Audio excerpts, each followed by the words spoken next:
How is everyone's whatever it was that we had recently? Holidays? Yeah, that thing. How was it? It was. Wow. Yep. Sounds fantastic. Very festive. Mm-hmm.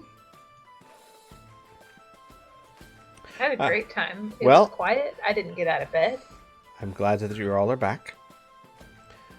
How about we do some a little bit of D&D? Yay! Yay. Would anyone like to give a recap for inspiration? I believe the only person that has it at the moment is Amelia. If I remember correctly, Wings wrote up a summary for the last episode. Am I supposed to read that? You totally should. I'm sorry, what? Did you read Robin's journal? I did not read it this week, unfortunately, no. Okay. You fool. I'm sorry. I get it most weeks, but not every week. He's lying. He's so I guess I should point out to our viewers, Robin has a journal that is updated weekly. It's amazing. It really is. Ria's is in the works. Alright. Last time on the Crimson Throne, Curse of the Crimson Throne, this sleep spell was dispelled on everyone except Ria when an unexpected shift in the runes of the maze beneath the Arcona's garden altered, and Ria and Robin got separated on one side, while Amelia, Muri, and Ross are on the other. Robin happened to luckily find Van Carlo, and they managed to get to the beginning, leaving markers behind, and Muri used the spell to find them, and Ross used her incredible genius and her tinker kit to basically rig the entire maze. So she skipped the timer, locked the maze, and gave the bad guys a really bad day of wandering and frustration. The group then descended to find a torture room and finally a massive pillared room with 4 undead mammoths and Camille. And most importantly, an individual from the Shwanti tribe that Ross recognized, who turned out to be, I believe, Carpopolis. He's tortured, he's missing a leg, but he seems still capable of summoning portals. After Ross killed yet another one of Mother's children, because she does that, and the body was carried away to eternal punishment, removing Ria's chance, obviously, to kill Camille. He opened a portal, and inside Ria approached Shala's little sister, a 12-year-old drow girl.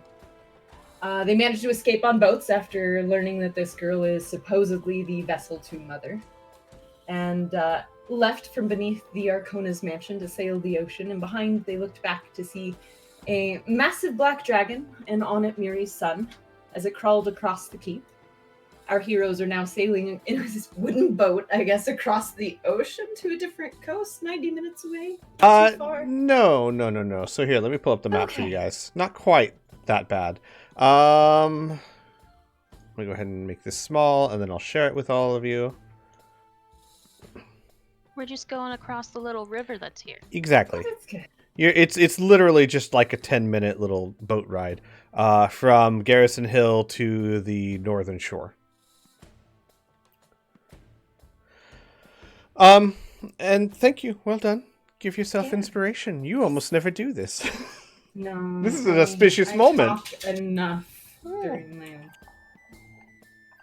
An auspicious moment, everyone. Treasure it while it lasts.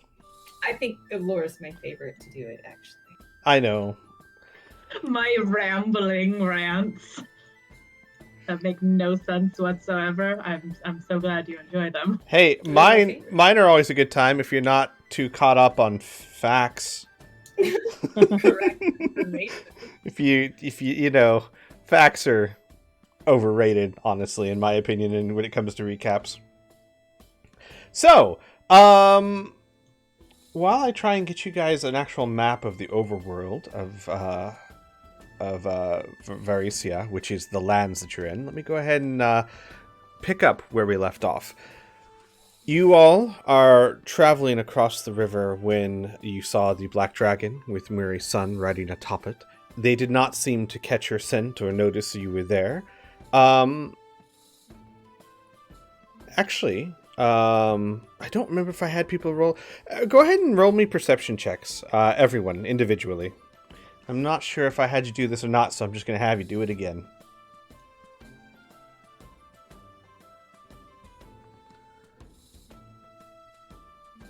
Rhea? All right. Rhea, you all saw a big black dragon. Kind of hard to miss, especially when it's roaring on top of the wall. Rhea, you were looking, and your senses, of course, on hyper alertness as you've been in constant battle, and despite your weariness, you are looking everywhere around you, and the adrenaline has kicked in, and you wonder. The dragon on the wall was sniffing and looking around and roaring, and there was a moment where it sniffed and jerked its head your way, and then the head was pulled the other way as Muri's son went off the wall. Now, if it was your imagination, a coincidence, or whatnot, it's hard to tell. Gotcha. Mm-hmm.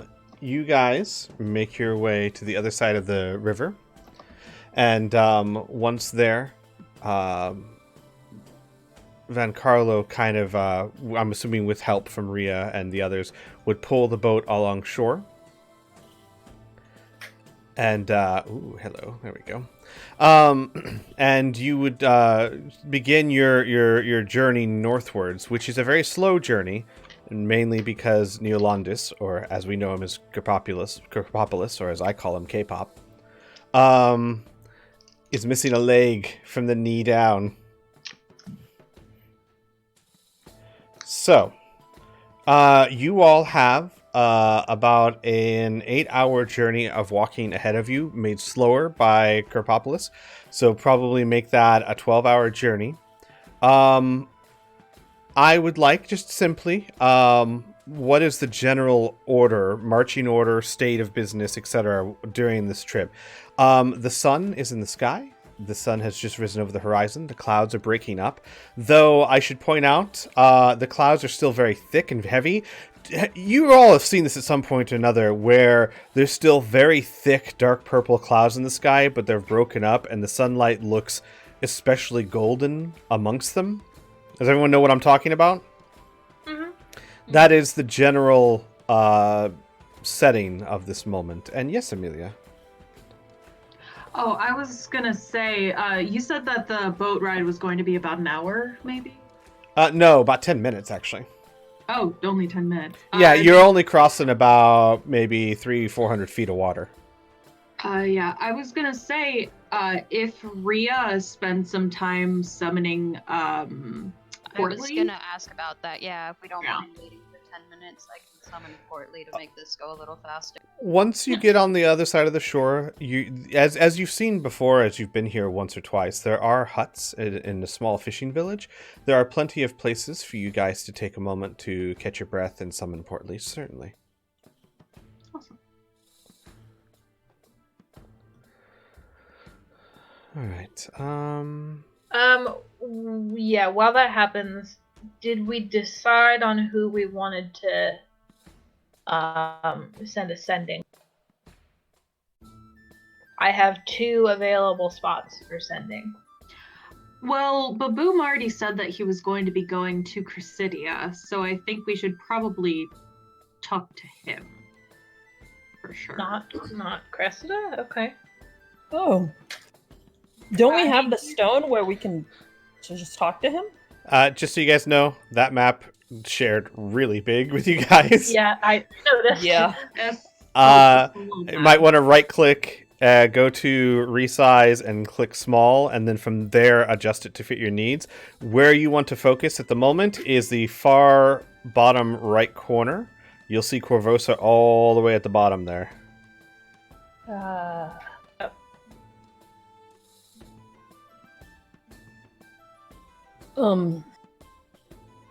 We haven't used that stone, so we could use it to send a message to Baboom, correct?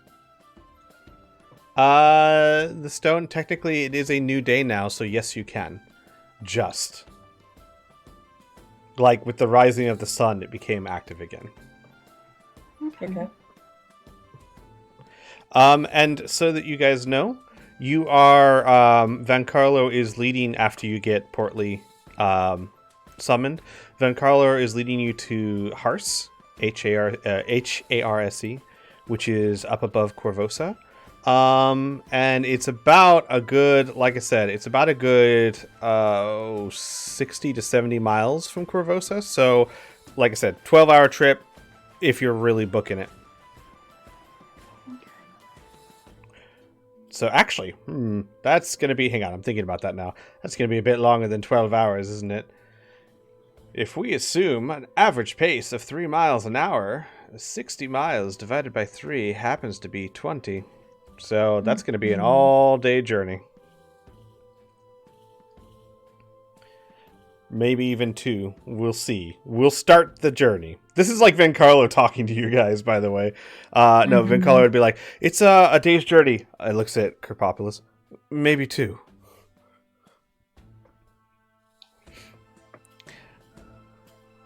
But I have a friend there in a small ranch above Hars called Blackbird Ranch.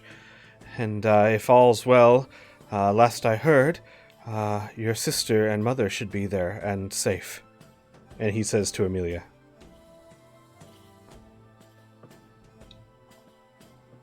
I see.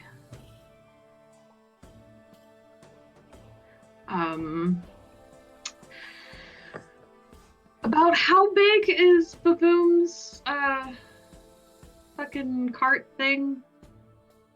Like, how many people could that reasonably carry? Not too many. Not that it's not large. It's full of stuff. It has merchandise, yeah.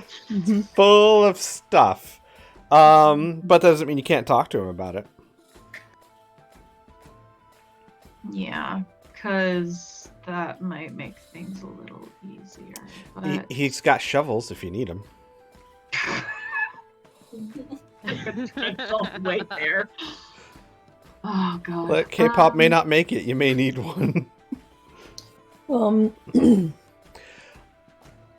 I should also point out, while I'm at it, and while you guys have the map in front of you, Murray, you most of all, but many of the others as well, the Finwall Mountains, a little bit northwest of that, that is where Kieran took the orphans to a village up there.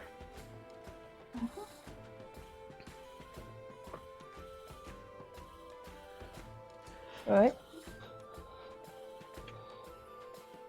So, Ross wants to ask, like, after Portly's summoned, can we put Kerpopolis on Portly? Oh, that was the plan. I can walk. Okay. Does anybody else need a... Rio will Four-legged. look towards Isolanda. Isolanda, who is constantly either being carried by Robin or attached to his leg at the moment. It does seem that she is finding some form of familiarity with Robin. Mm-hmm. Is there any sort of reaction from her at all when Portly is summoned? Yes, but it is subdued. Her eyes widen, her mouth opens, but she's very silent, and she closes her mouth quickly after. Oh, baby. Mm-hmm. Alright, so just Kerpopolis then. Okay. Do we need another riding horse? She was asking this to the group. I don't think so. Okay. I don't think we should have any problems, but if we do, or if we, Robin, if you and Isolanda need to get out of here quickly, I have a trick up my sleeve I'd rather prefer to keep, but if necessary, a horse can be acquired.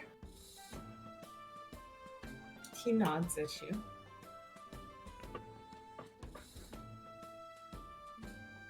All right. So, do you all begin your journey?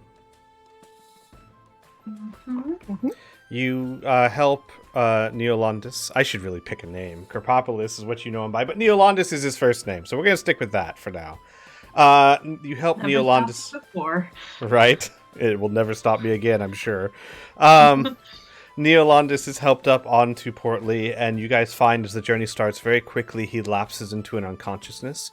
Murray, I'll not need you to make another medicine check. You've already made it on him. He is very exhausted, very tired, and has been through a terrible ordeal. Him and Vincarlo as well. Healing is great. Healing is fine. Healing helps. But weeks of torture is not something a few cure wounds can heal. Does that make sense? Yeah. So he lapses into a state of unconsciousness, but he does seem safe. And you guys just continue your journey.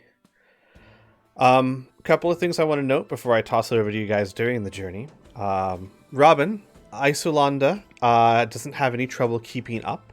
She doesn't seem to be out of breath. In fact, she seems to be in remarkable shape for someone of her age. And you also notice now that you guys are walking together, she is incredibly graceful. This is someone who, from your experience, reminds you of drow warriors trained from birth.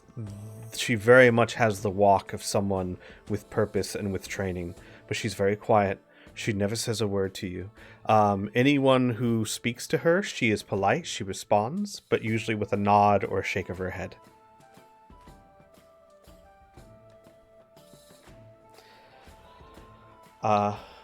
Vincarlo keeps up with you guys. However, after about an hour or two, it's very clear that he is struggling, as he has been through some massive ordeals. He never gripes, though. He never complains. He just keeps trotting along. But I'm not even going to make you guys roll perception checks for it. It becomes very obvious that he is pushing himself to keep up. So, I guess then we would need that horse. Would, You could.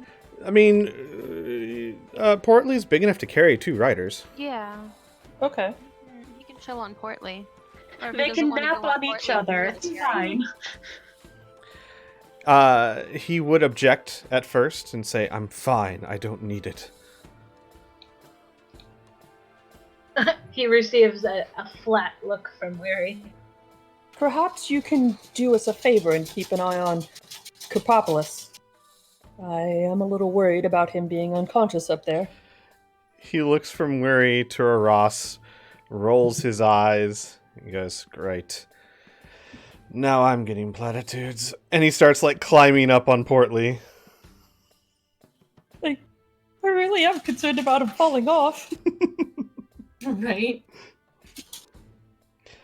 But I'm going to toss the ball into your court. We're going to say, well, actually, would someone please roll me, whoever has the highest, and you can do this with advantage, roll me a survival check.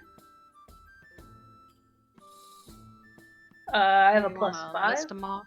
Yeah, that Oh, sure as not fuck me. ain't me. Yeah. Yeah, What? I feel like maybe Weary? Amelia, you're not familiar with the Outer Wilds? Listen, man, when they went to the castle, that was the first time she'd left Corvosa. Oh. Okay, survival with advantage. Here we go. Oops. No, not you.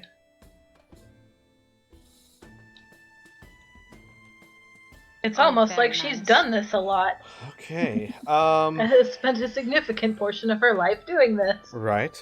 Also, I'd like to think maybe that Murray has plotted courses that may take their way towards Harst, not to Harst per se, but certainly towards the Finwall Mountains for one day when she feels she might need it. Oh, absolutely. Yeah, you think she doesn't know exactly what route they took? Right? So Murray is actually able to lead you all along, and with some help from Vincarlo here and there. But the journey itself is going to take you guys about 18 hours. And this is including small stops for rest. However, it should be pointed out, unless you have rations on you, food is going to be difficult. Do you guys have rations on your character sheets? Nope. Um, Ross have a already gave couple. all hers away.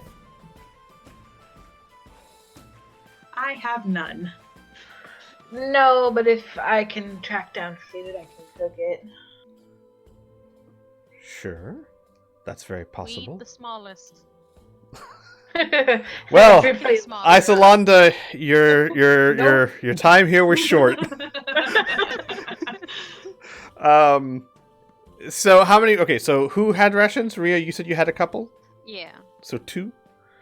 Yeah. Weary, roll me another survival check. This time without advantage. Oh, good lord.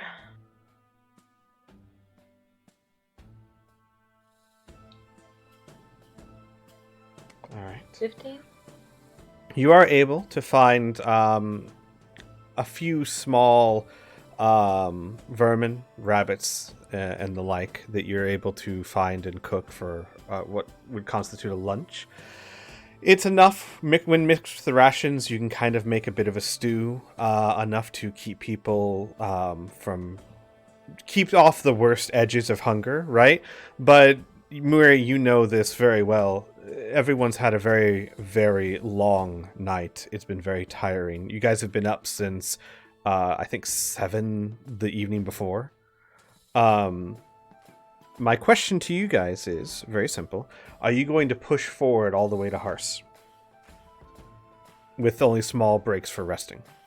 Or do you plan to spend the night somewhere?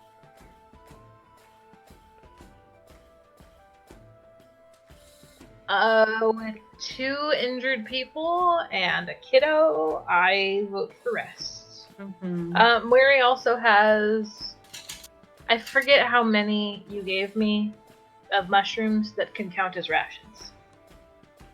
You might need to refresh my memory. Where did you get these mushrooms from? Oh, I in rolled the a nat cave. 20 at the very beginning of the dungeon. Oh Where my the gosh. skeletons were. Right. I Yeah. believe. Did you mark down how many you got? I think it was 2. No. It was 4 because Amelia helped you. You got a 1 Oh, and that's then right. she got a 3. Gotcha. Oh, that's right. So, Yeah, okay. so what I'll say is this: with the rabbits you caught, the mushrooms, and if Rhea gives up her rations, you're able to make what Murray might consider an abomination of a stew. But I mean, it tastes well enough, and it satisfies hunger for the most part. Even though it's like throwing French fries and corn, into a stew, but it works. It works. And with those mushrooms, doesn't everybody get an extra hit dice? Yes, for healing. Yes. Okay. Now, that will be, you can use that while you guys eat during your trip, but it will only last until your next long rest. Okay. So, I'm not going to make you roll survival again. That 24 not only would help you get to Hars, but also would let you know of a decent place to stop for the night. Okay. So after about 10 hours of travel, as the day grows long, you guys find a nice small crop of trees at the base of a hill that you can use to rest. I don't think you guys have any tents or anything. You certainly weren't planning on camping outside. And after this, by the time you guys rest for the evening, all of you have gained a level of exhaustion. Don't mark your sheets because you're about to rest. But just to let you be aware, you are all exhausted by the time you stop for the night. We'll go ahead and I'm going to kick it over to you guys. Is there anything that you guys would do during the journey? Is there anything you'd want to do during the night of rest? Amelia is avoiding as much conversation and eye contact as humanly possible. She's walking with her eyes closed. Got it. Exactly. I'm so glad you understand.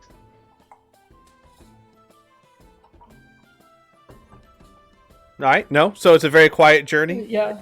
Yeah. I think I think so. they're all tired. Right. Yeah, where he kind of drifts back and forth between checking on the two riding and checking on Isolanda. Gotcha. Then when you guys stop for the night, you do you make a fire or not? That's a fair point. If you're gonna make a stew, you're gonna need a fire.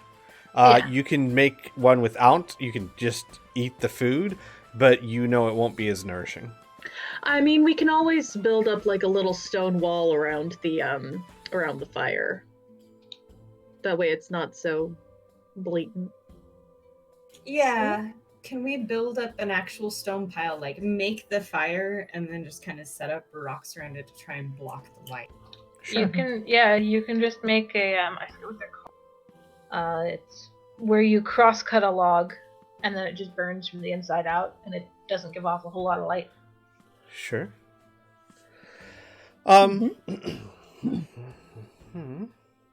And I'm probably gonna take Isolanda to a tree with me somewhere. Ross will give you some blankets before you go. Okay. She has 5 of them. So she'll give you 2. All right. Give me a second here. Oh. Robin, as you take Isolanda towards one of the trees, she's following you, kind of holding on to your cloak, and all of a sudden she stops and puts a finger to her chin and looks up at a random direction in the sky and tugs on your cloak. Robin immediately stops and will back against a tree or something and look at her like, what's going on? And then if I need to send Erdegar, I will. No, she just looks at you and says, "They're trying to watch me." Oh, shit.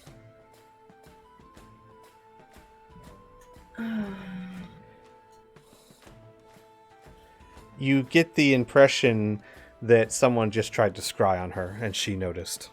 Yeah, and there's nothing he knows to do about that. He'll make sure and tell somebody. That's not good.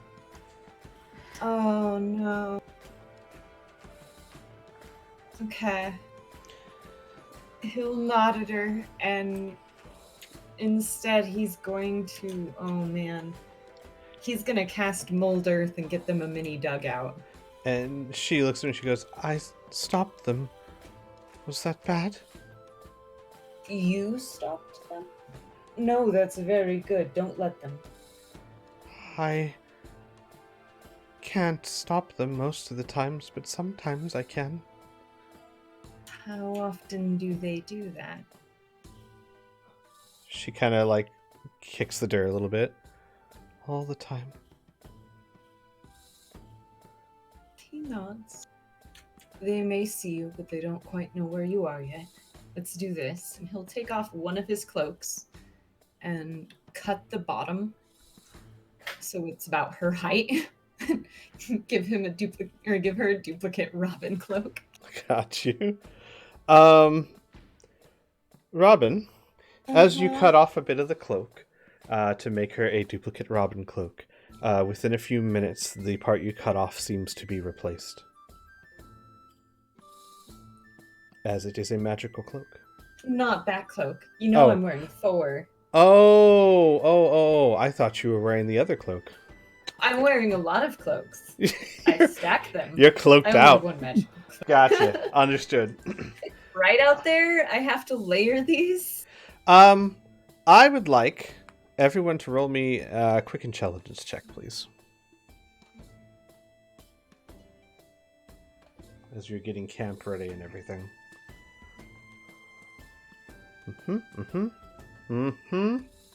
Excellent.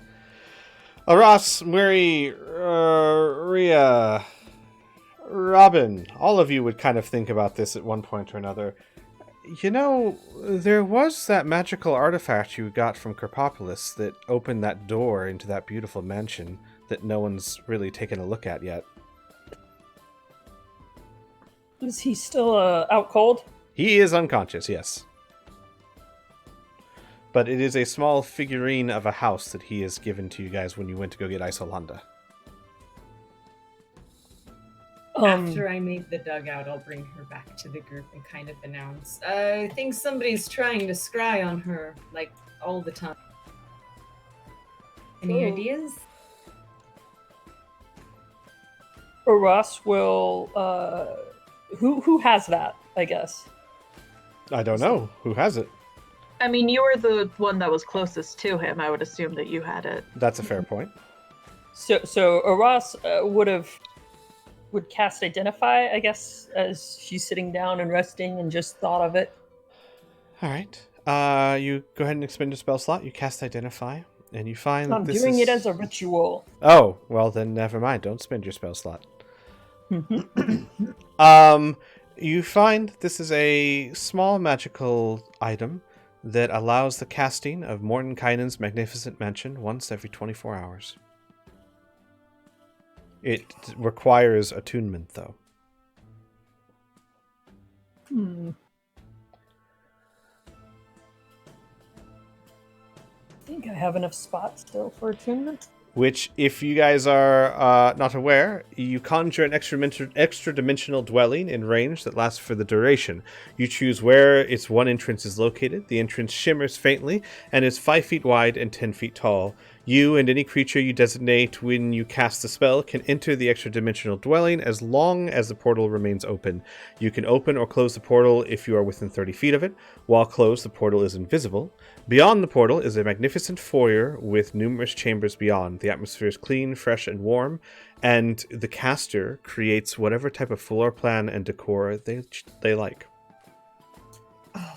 It contains sufficient food to serve 9-course banquet for up to 100 people. A staff of 100 near-transparent servants attend all who enter, and you decide the visual appearance of the servants and their attire. They are completely obedient to your orders, however, they cannot leave the mansion. Holy shit. Mm-hmm.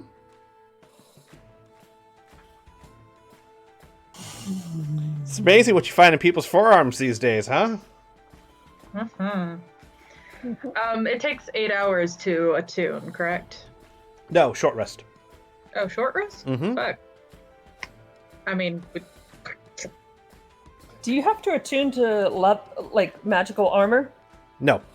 mm-mm. No. You just Okay. slap it on. Generally, if it's just like a plus item, you don't have to attune to it. If you guys have any questions about your items, just ask me and I'll let you know if you need to attune to it or not. But like +1 armor, +2 swords, etc., you do not have to attune to them. Oh, okay. I can use my last slot of my last attunement to attune to that if. Nice. Yep. So I will do that while we're sitting there and resting and. Gotcha. Keep in like, mind as well. Hey. Keep in mind as well. Mhm. Like I said, attunement is only a short. I will say actually for this purposes, it's an hour, because I know we handle short rests differently. Excuse me. But for the purposes of attunement, it takes an hour to attune to a magical item. So you guys can always be like, well, I don't need to attune to this until evening time, if you choose. Up to you. But yes, you spend an hour while Murray is cooking dinner. Well, I don't know. Do you mention this or? Yes. After Robin came back and said that, and I was like fiddling with it to identify it, I will mention that to the group that, hey, guess what I can do? Or, with this item. Since the dude's unconscious. Murray's like halfway to are making you a stew. Yeah. Are you able She's like to- gutting rabbits already? Say that again? Are you able to open the portal from inside the house? Or do you have to have the house in order to open it? What portal are we talking about? The portal to enter the house. Oh, once you cast it, you can open the portal from inside or out as long as you're within 30 feet of it. Okay. And anyone you do not designate cannot enter. And if the spell is dispelled or the duration runs out, which is 24 hours, anything that is in there is dumped out unceremoniously onto the ground.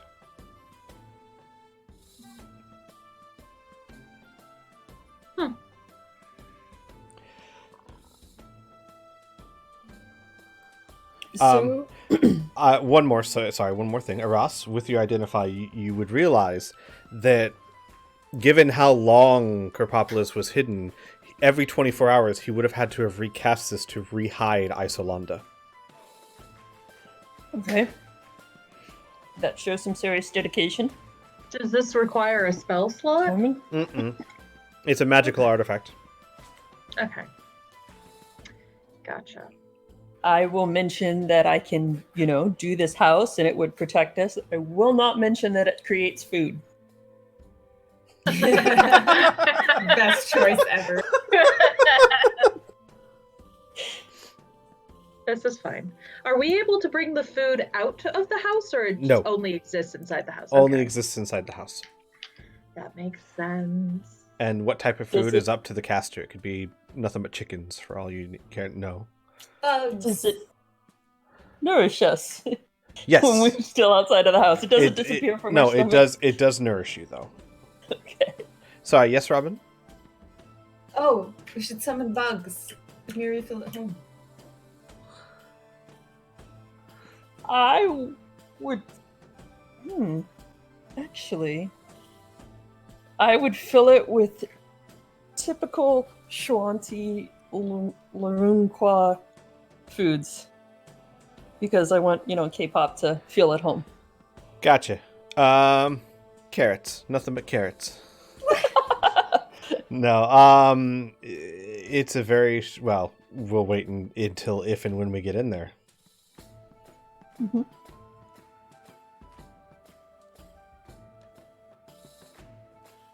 So Aras just told you guys about this.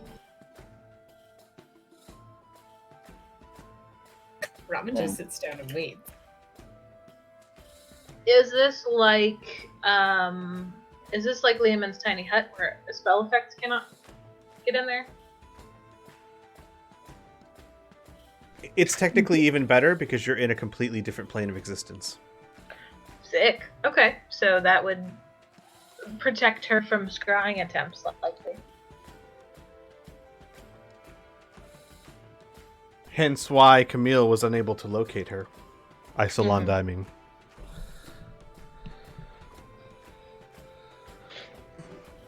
Alright, so... Well, I mean, as long as it's been more than 24 hours since the last time he cast. Well, it has not. But, lucky for you, it doesn't have to be 24 hours since the last time it was cast, it's once a day. So once that sun rose, okay. you were good. Which is why, remember, Neolandis was saying, there's not much time left, you have to hurry and get her. Mm-hmm. So we should probably send any messages and sendings and shit now before we enter that. Okay. If we haven't already. So Mary will send one to Cressida and one to Eris Yellow Eyes. Okay, alright. What's the first one to Cressida? Cressida, hey, we're alive, says Kerpopolis. We have to leave the city. You're in a lot of danger. There's a dragon. Okay. Subtle. Very subtle.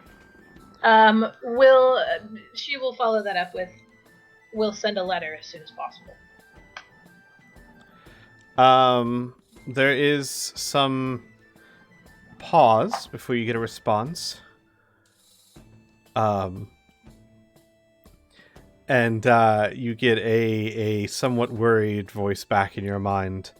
We're aware of the dragon and many other things. I don't know where you're headed, and maybe that's best. Stay safe. Rhea, Yeah. you get a message in your mind. Oh. Where the hell are you going, and why didn't you tell me? Is this my mom? Nope. Is this Sebastian? Claire? Nope, it's Claire. Oh God, how did Claire do this?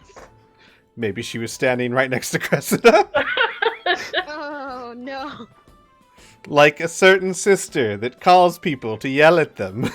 Mm-hmm. Looking at you, Sib. Hey, I only do that when I'm in foreign countries. So, after the initial shock, what did you say? Basically, like, freaking out about Where the hell are you going, and why didn't you tell me? Right. So... she would basically say... we're leaving to get someone to safety. I can explain more later. Left suddenly, didn't have time to tell you. Sorry. There's a very brief pause, and then in your mind again. Where are you going?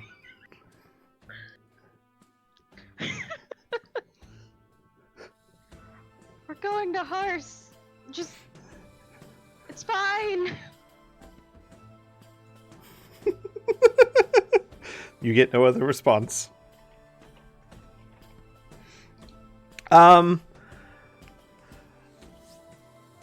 Murray, your second sending? Yes, to Eris.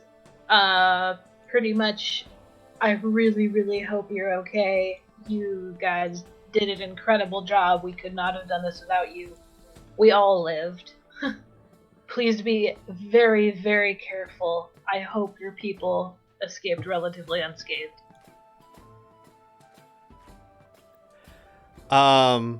There is a pause, of course, and then... we are safe for the moment. They did not find the clan. And then there's like a hesitation or a pause. Do not worry about us.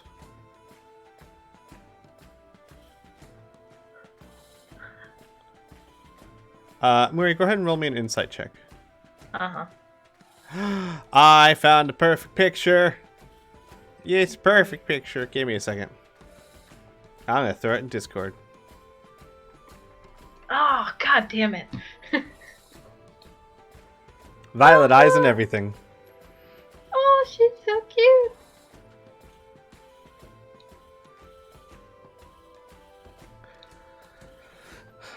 I mean, that's not exact. There's no facial markings on her, but otherwise, you know, close-ish.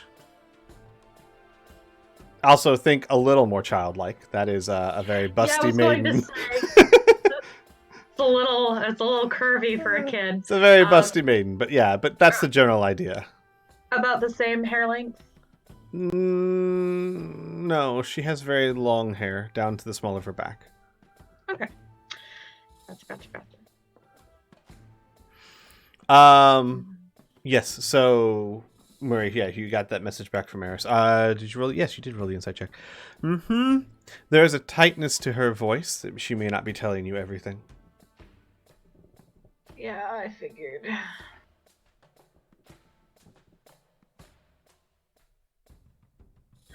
But that's it for my spell slots, so that's all I'm gonna get out of her today. Wow, and today I learned that searching for drow girl just gets you tons of half-clad drow adult women. What else were you expecting? I don't know. Faith in humanity? What was I thinking? Looking in the wrong spot. Drow. Yeah. Well, I found the closest we're gonna get, I guess. Yes, so, you cast your sending messages. Are there any other messages you want to send to anyone? That's all I can do today. All right. I mean, And then we can use the amulet to talk to Baboom. Mm-hmm. Yep. But, I mean, that's nothing important I can think of that you'd want to tell him. Yeah, we can probably just cut him out of this entirely. We found another vendor. Don't turn. Keep Shala. Brutal reaction. No, do you guys want to contact Baboom? We Yeah. probably should. Yeah. We want to let him know where we're headed-ish. All right, who's contacting And him? I mean, Aras is attuning, so I don't know if someone else wants to do that. I don't know exactly how it works. Is it a word count, or can I just say No, it's whatever? not. I mean, it is basically a sending type of spell, but it is very lax. It's a permanent casting, which means you're not restricted to Right. quite the same. You can speak back and forth, but only once So- per day. Mm-hmm. So if no one else wants to do it, Rhea will. go for it. So she'll essentially just probably have to ask Ross how to use it, 'cause she's not used it yet. And we'll call out to him and be like, Laboom, we made it out all right. We're headed to Hars. If you wanted to meet us, and if you could bring Shala, I think she'd like to reunite with someone. There is a pause. Rhea, my friend, it is good to hear that you are safe. But I've not been, shall we say, lazy while I've been gone, and I'd very much like for you to come to me. I think you'll like what you'll find, and Charlotte is here with me as well. Put the emerald down on the ground, and press the center of it. Okay. And she'll do what he says. You guys Just just imagine see, we don't hear. yeah, you guys Yeah. just see Rhea all of a sudden just put it on the ground and press the center of it for some reason. Does she disappear? No, but somewhat similar to the Magnificent Mansion, a doorway appears above the amulet.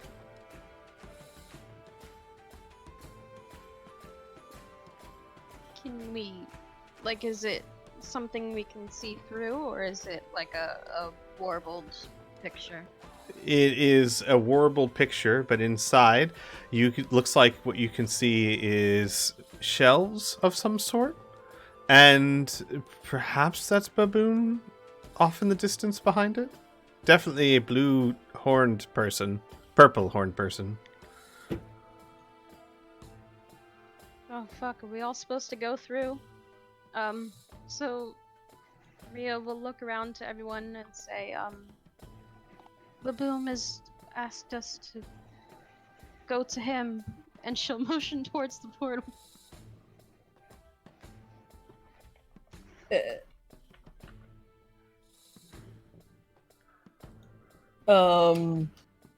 Should we go? I don't see why we shouldn't. Amelia stands up and starts walking towards the door. Can we all fit? Can Portly fit? Yeah. So did we just waste all this time walking for nothing to be set at 0? Ooh, Can Portly fit? decisions. No, Sweet. Portly cannot fit through the door. I'm not leaving K-pop, so Rhea can just she'll go over and pick him up. I'll Robin's carry him. saying- I'm just saying. Robin's gonna let you all test it with your body before we take Exolanda through. Oh my god. Amelia goes through the door. Ross will go pick up K-pop, who I'm assuming is resting peacefully near her, One and can only hope. carry him through. Okay. All right. So who's going through again? One more time. Amelia goes through first. Okay. And then Aras goes with K-pop. Who else? Uh-huh. If this is his his teleporting thing that only works once a day. I think we should all head through now. Yeah. Mm-hmm. Okay. So I will desummon Portly and help Ben Carlo through, even if he argues with me. He will not argue. You all step through the portal into what looks to be a shop. Though the shelves that hold merchandise seem to be made of a very dark gray mist or cloud. The ground you walk on swirls beneath your feet as if you're walking through like dry ice mist. And as you step through, you see Baboom behind a counter with a large grin on his face, Brunhilde standing next to him, Shala off a bit to the side, and Baboon goes, "Ah! Welcome, my friends! I am so glad to see you alive!" Also, what do you think? Where are we? Oh, it's a pocket dimension of mine. It's a small gift for my patron, for services rendered.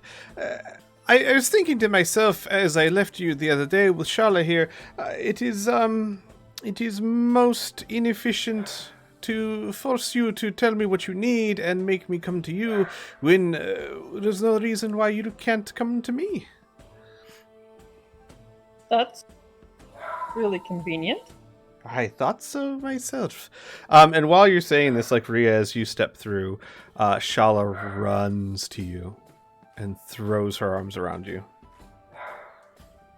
Mm-hmm. You're safe.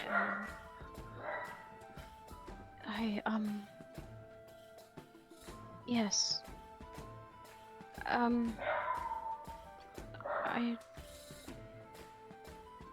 And she'll sort of look around for a moment and then just lower her voice so only she can hear.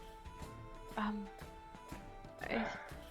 need to talk to you about something later. But, first, and she'll sort of nod her head over towards Isolanda. Yeah, and as like Robin steps through with Isolanda, Shala's eyes widen. Isolanda, for the first time you've seen her, like, eyes just brighten. Shala! Isolanda! And they just like run, and Shala like falls to her knees and throws the biggest hug around her. Oh my gosh, where did you find her? And like Shala's doing like that thing where she can't stop like stroking her hair and patting it down, and like almost like she can't believe Isolanda's there. What? I don't understand.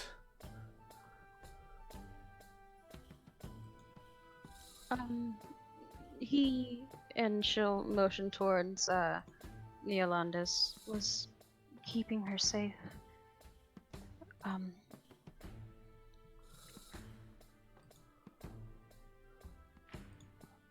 Who was keeping her safe?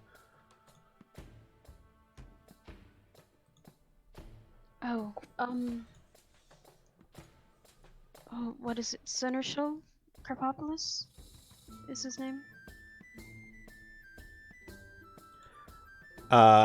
She looks around.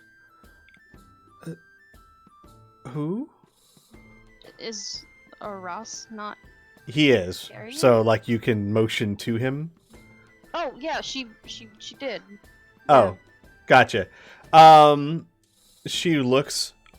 I don't understand. And she kind of looks around and she looks at Isolanda, and Isolanda goes, "He hit me in a mansion, a big one. It was very lovely." And Shala just kind of looks around. "Hit you? Why? I don't." And she looks back up like, it's very clear she's very confused by all this.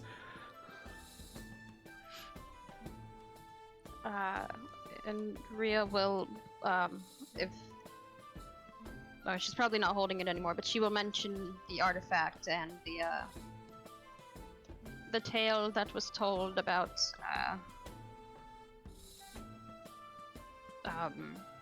the vessel of laws and everything, and how the Shawanti were involved and all of that. Shala listens, terror kind of mounting. They never... Oh no! I had no idea. And she's like hugging Isolana to her. I knew that we adopted her, that we were training her to be like the rest of the family, but I had no idea.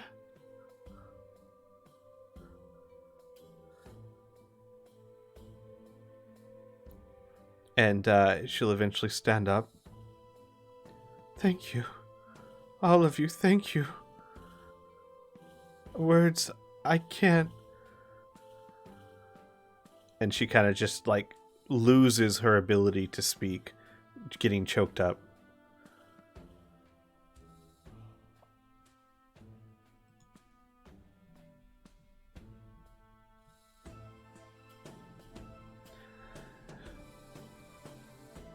No? No one? Nothing?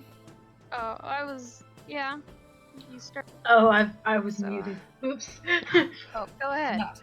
Oh yeah, Moiri, who is holding a cooking pot that is still very hot, will find a place to put it down. And we'll go over to Shala and wrap her up in a hug. Shala returns the hug and grips you very, very tightly, buries her face into your feathers, and whispers, I'm mad at you.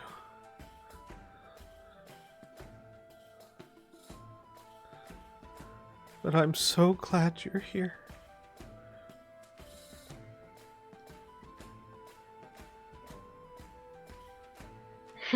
Oh. She clicks her beak quietly, and Miri has been very quiet the whole day, almost like she's in shock. She's barely said 2 words to anybody. She's just sort of drifted back and forth between Kerpopolis and Vancarlo and Isolanda, just making sure they're all right. But she hasn't said anything other than talking to Vancarlo about where they're going. Mm-hmm. Since the boat, this is probably the first time she's spoken to anyone but Vancarlo. And she will gently run her talons through Shala's hair. I know. Who isn't these days? You can give me a stern talking to later. For now, I am ever so glad to see you all right. She,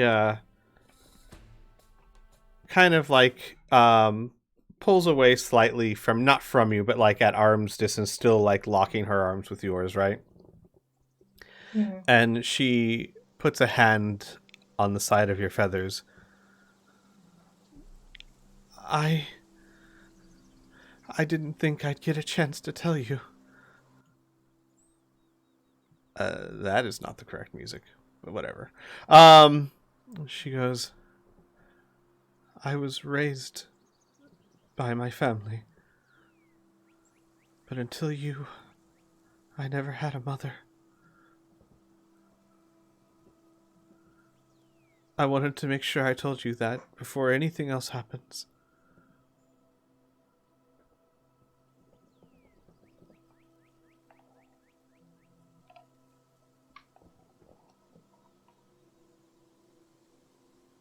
Oh. Oh. Where his eyes soften.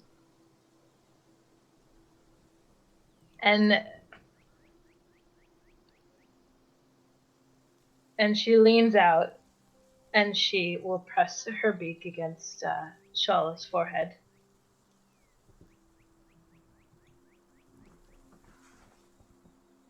And she just sits there for a moment, like, beak to forehead. Mhm. And then she takes a deep breath and then turns, and whoever's closest, we'll say Amelia, hugs Amelia. Thank you. Oh no, Amelia's like fairly far away from Shala and everyone else. Well, then we'll say it's a Ross. Yeah. Just Oh, hugs- Ross is apparently standing next to Amelia. Yep. Well, He's still holding K-pop. she makes her way to you, Ah, fuck. and she'll hug Amelia.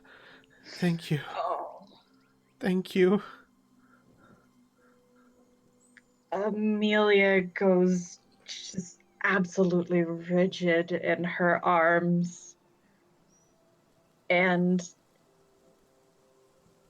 very, very gently kind of pats her shoulder and her back and like this awkward acceptance and then immediately pulls away. Of course. And she does not meet her eyes. Shala looks at you for a bit, but then moves on to her Ross and awkwardly around Kerpopolis hugs you. Thank you. I mean, it's what I would do for any sister. Any of my sisters. She smiles at that. That makes me happy. And then she'll turn around. And at this point, Isolanda has kind of drifted back towards Robin. And Shala will go to Robin and put her hands crossways on her chest and bow deeply. Mr. Robin, I don't know you very well yet, but thank you for keeping everyone safe, for coming to get me. And for all of you for rescuing Isolanda.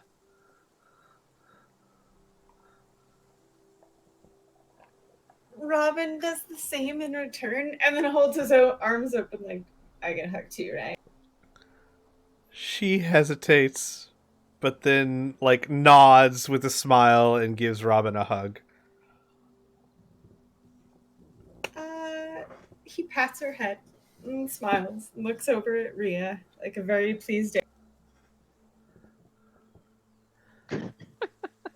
And she'll step back. Is Camille, did she... She's taken care of. Shala She will won't look be over to bothering. Ross. I see. She nods. It's for the best. And then she kind of kneels down and picks up Isolanda. So, what's the plan?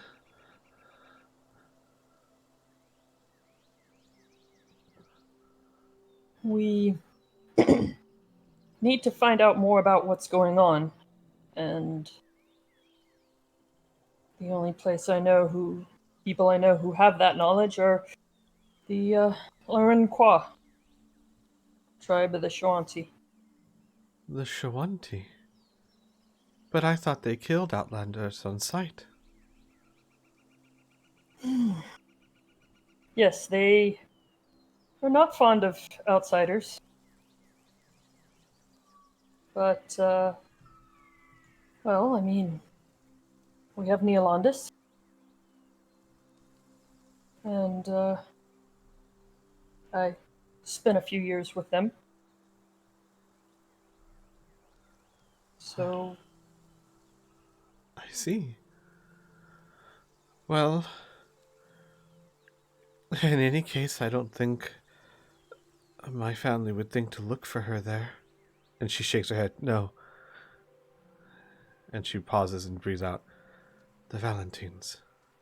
I don't think the Valentines would think to look for her there. And Isolanda whispers something in her ear. And Shala curses quite violently. Of course. Camille was always the best at spying, but they're all talented at it. All of them can do it.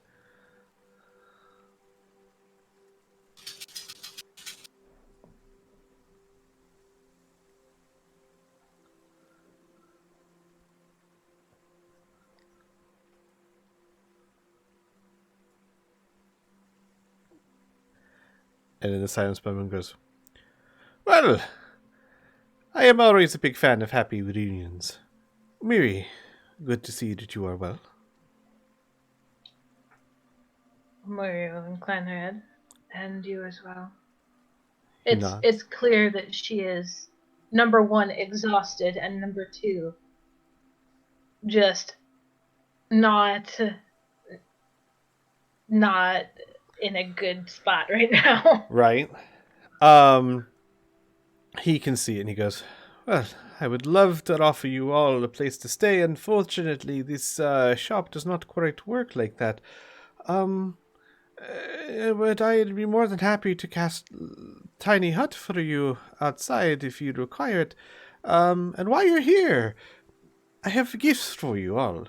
In addition to, please, he gestures around, browse the merchandise.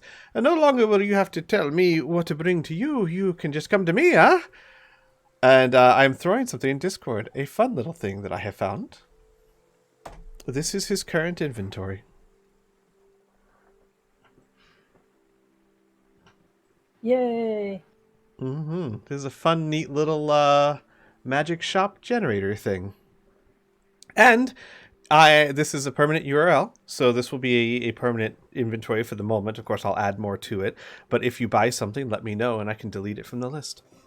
I'm sorry, is that a +3 chainmail?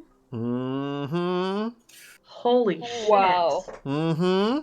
Hey, it's only 24,000 gold. Holy shit, there's one on here for 165,000. Holy Avenger. Let's see what that does. I'm sure it's like it Paladin sword. it like lights candles for you or something. I've had that before in another campaign. It is the best thing ever. It's a +3 bonus to attack and damage rolls.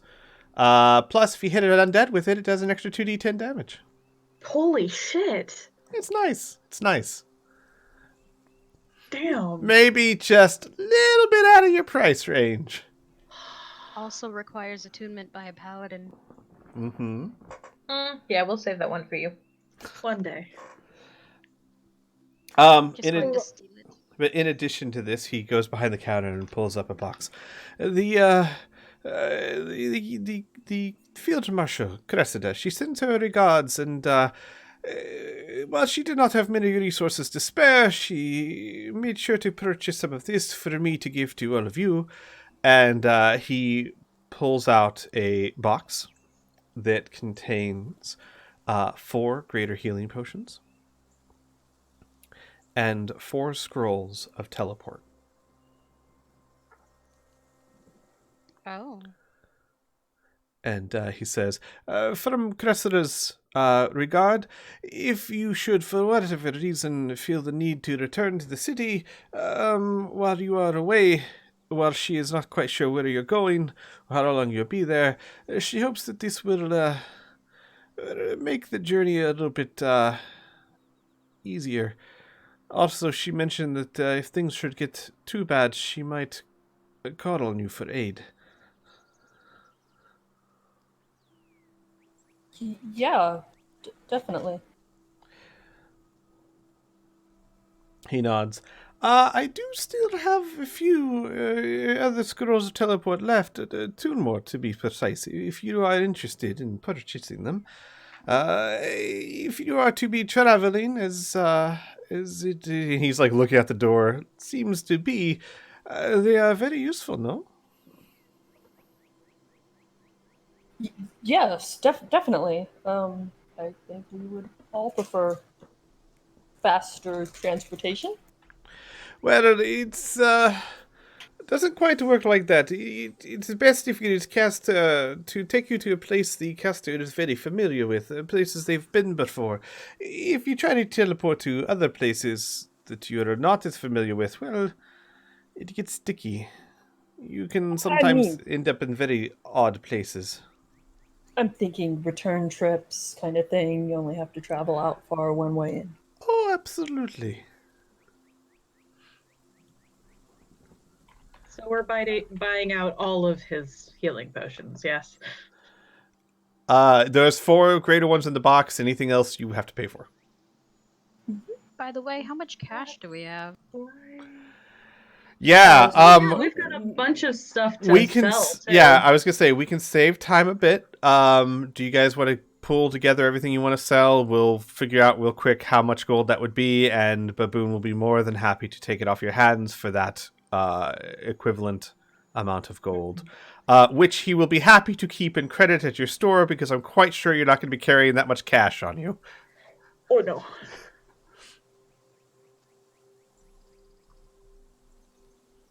Mm-hmm. Mm-hmm.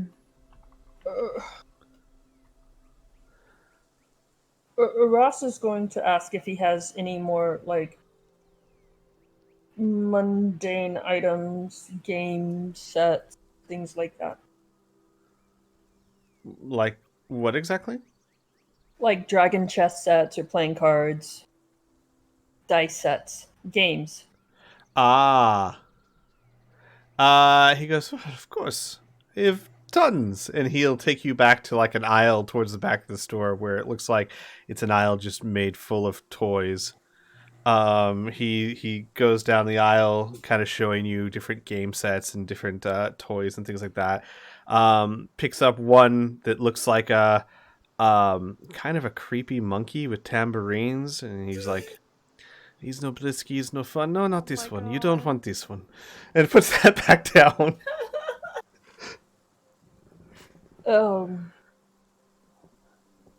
why do we not want the monkey? Oh, this toy manufacturer he's disturbed. Oh my god, I'm talking like him now.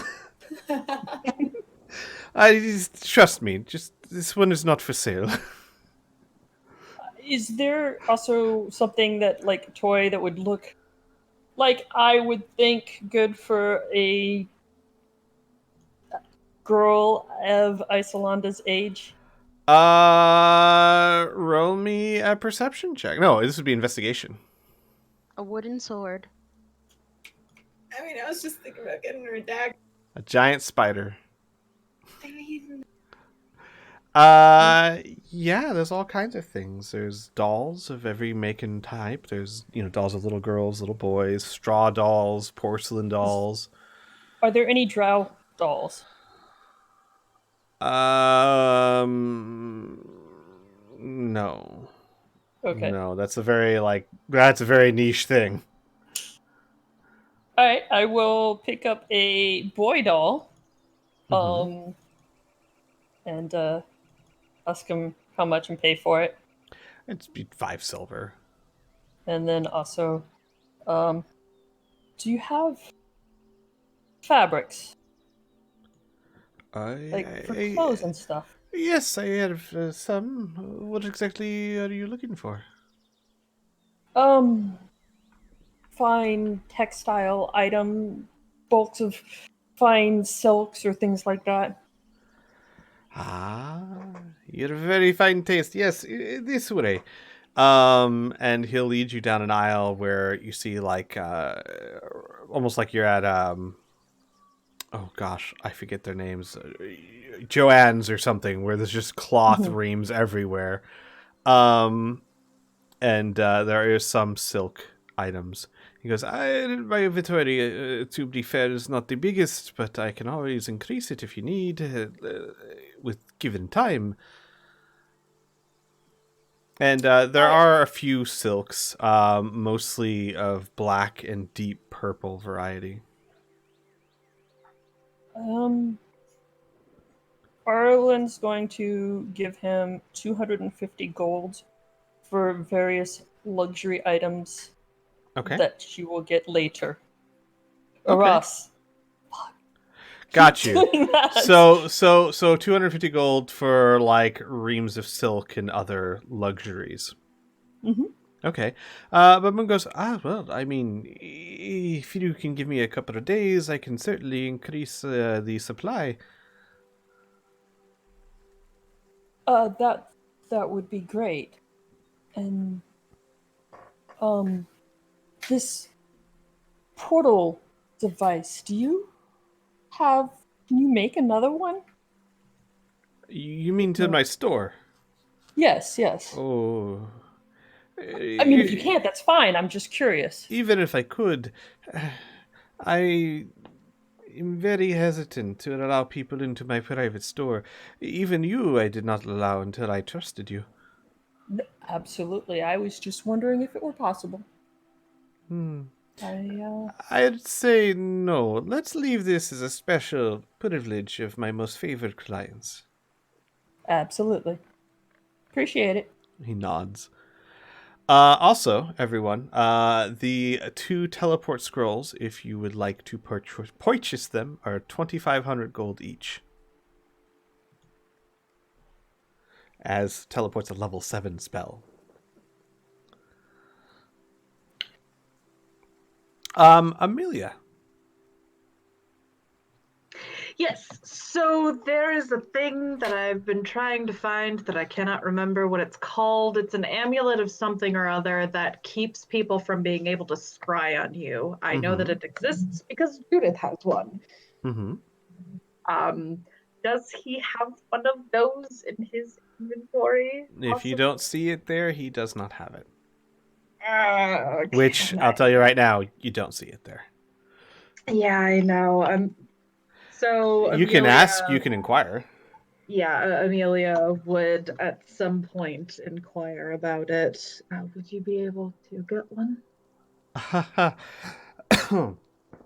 Well, I'm afraid things like that are very rare, very powerful. I can see what I can do, but I am not able to promise such a thing. He kind of hesitates. They're in very high demand, as you might imagine. Many people in this world would love to hide from the eyes of magicians. She nods slowly and kind of glances over at Isolanda. So would we. He looks at her and looks back to you. Ah, yes. Well, I will see what I can do, but I'm afraid that simply one trinket is not really going to help you. After all, they can always track Shala, or even one of you, if less effectively. They have seen you, after all. But she nods, but in the end, every step that we take to keep them from doing that. He nods, like as if he was agreeing with you. Absolutely. I will see what I can do, but I can make no promises. She nods back. I figured I might as well ask. Wanders off down the aisle. All right. I want to kick her foot as she walks by and smile at her, teasingly. She's moping too much for him. It's making him uncomfortable. Amulet of non-detection. Yes, thank you. She kind of glances at him, but doesn't really smile. Just kind of keeps walking.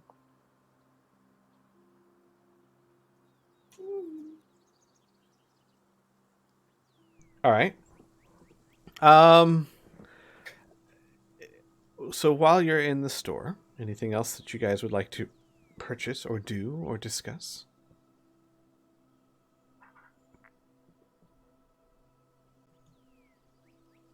I'm good. How much do we collectively have?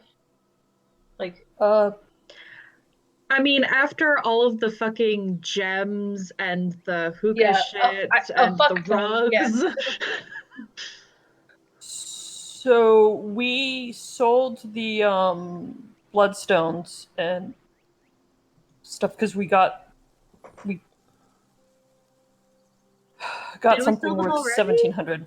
Just the stones, not the gems or jewelry, just the bloodstones. Okay. That we pried out. You already sold those? When? we use them to get healing potions and 3 potions of lesser restoration. 3 greater and 3 potions of lesser Oh, restoration. before he Yeah, left? we Before he picked left. up some stuff from Yeah, him yeah, while yeah, we yeah, were gotcha. under the, Yes, the yes. Lehman's Tiny Hut. Correct. So we just exchanged the bloodstones and some gold for that. Correct. We have 5,500 gold pieces worth of assorted gems and jewelry. We also have 536 platinum and just under 3,000 gold without selling any of the weapons. And hookahs and weapons and all kinds of stuff. Something tells me that Robin doesn't want to give up any of the actual leaves that we've collected. Oh no, no, not at all.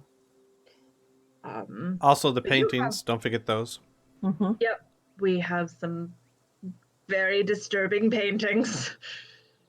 Well, you can always find a buyer for them. Mm-hmm.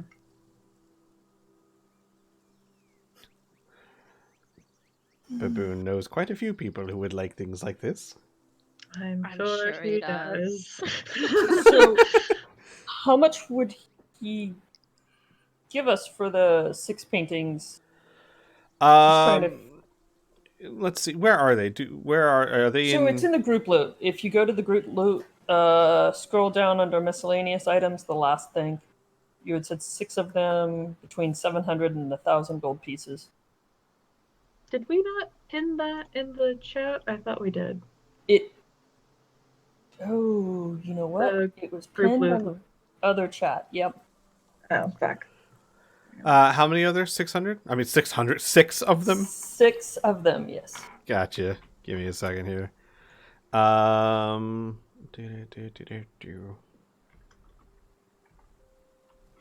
He'll give you 4,800 gold for them. Okay.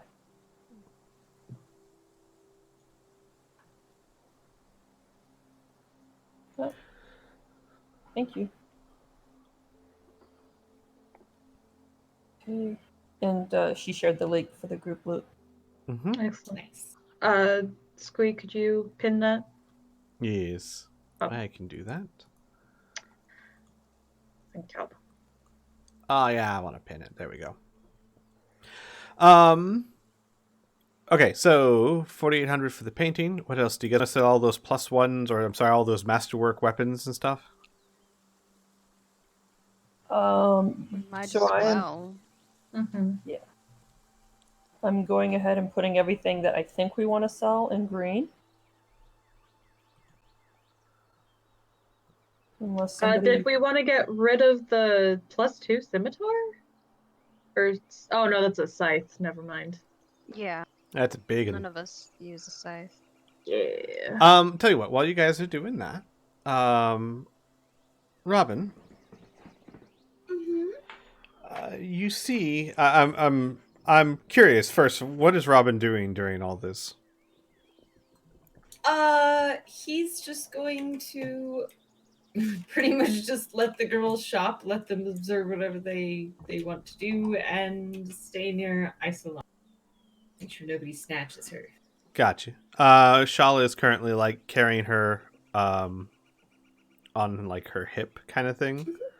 Almost like a side backpack. But Isolanta is constantly whispering in Shala's ear, and Shala's whispering back, and she seems very delighted. Both of them do. And at one point, Shala would look at you. Mr. Robin. He smiles like an idiot. If you don't mind me saying, you seem to have a much more pleasant demeanor than many of your kind that I have spent time with. I don't really spend much time with my own kind. I find them intolerable. I see. Well, I was told that that Rhea holds a bit of your blood.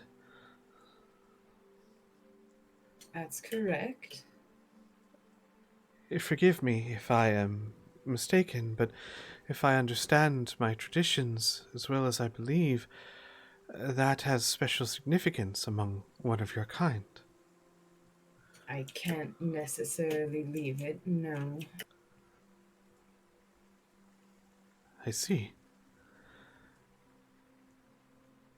And she kind of looks over at Rhea and then back to you. She is... Is she aware of what it means to hold your... Well, to hold something of such importance? She knows. It doesn't seem to bother her. Her eyes widen a It's little bit. Really? temporary. I hope it doesn't bother you.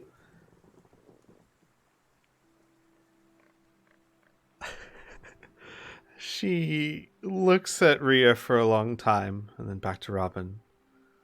She is very dear to me.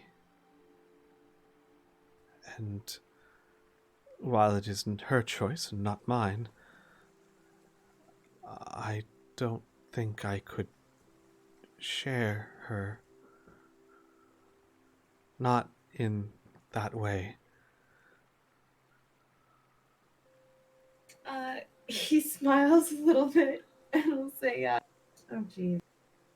I wasn't suggesting that nor thinking it. You don't have to worry.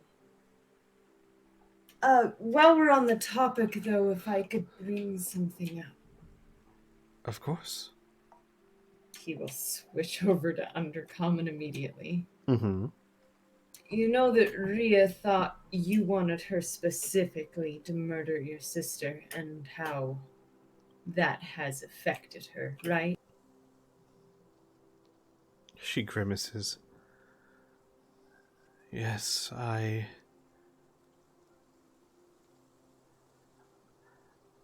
It is best that Camille is dead, but I may have made it sound like it was all on Rhea's shoulders. That was a mistake. Just talk to her. I'm sure she'll be fine. I will. And still an undercommon. Will you be traveling with us? Yeah, I find that I might have some sort of purpose to be here at the time. Other than, the obvious. She nods, as if that was a given. I see. And if you don't mind me asking, what purpose would that be? He nods his head at Isolanda.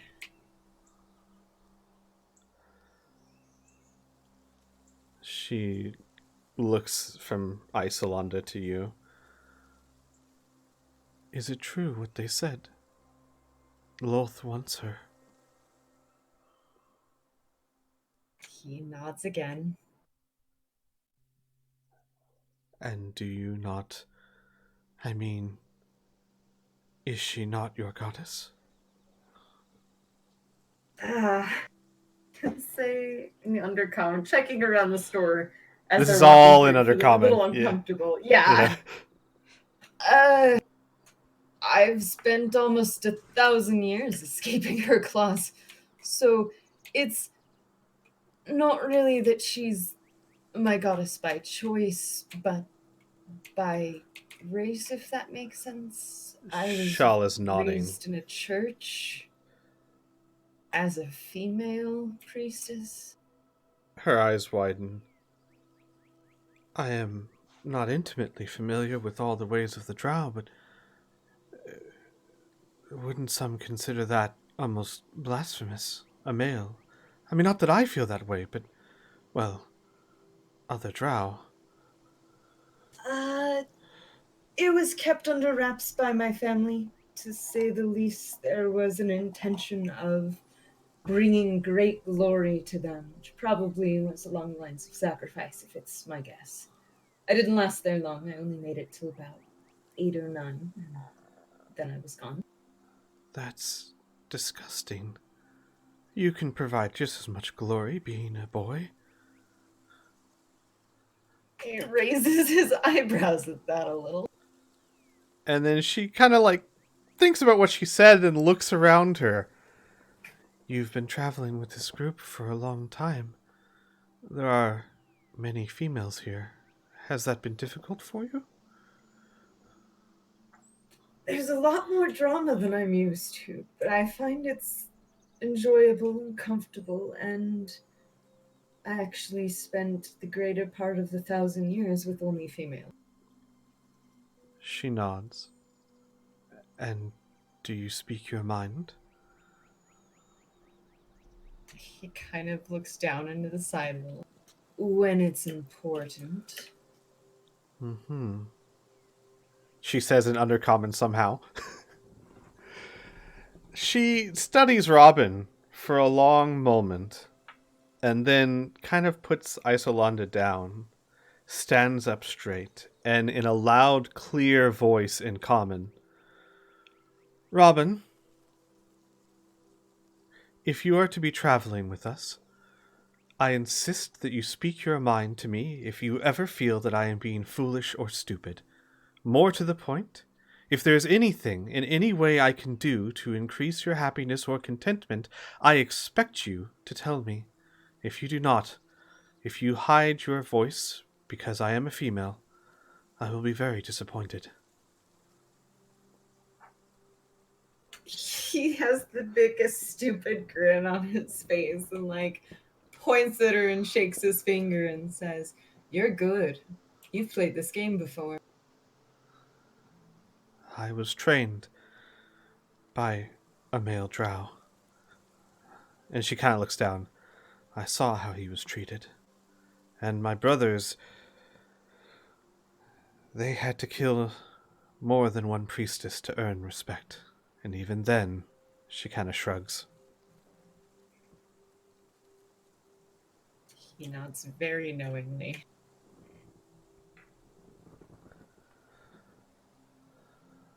And she nods. And then kind of gives you a wide grin. I'm pleased to meet you, Robin. I think we're gonna be good friends, Shala. She nods again. And then begins making her way to Rhea. Oh no. Oh, yes. She'll go to Rhea and first hug her. I've missed you.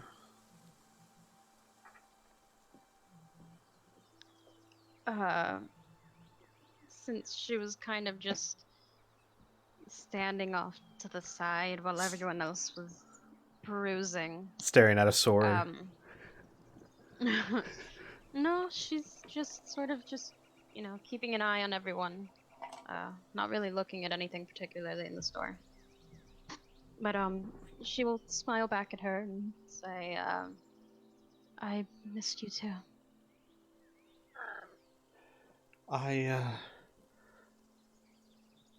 First, I wanted to properly introduce Iso. This is Rhea. She's very, very special to me. And Isolanda gives a curtsy. She's very shy. I'm sure you've noticed she does not speak much. And she'll nod and then look over towards Robin. Yes.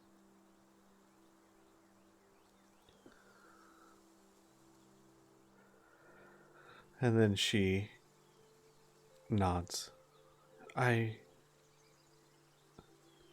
am aware that you, as you said, are holding Robin's phylactery. And he has informed me that you are aware of what that generally means to drow.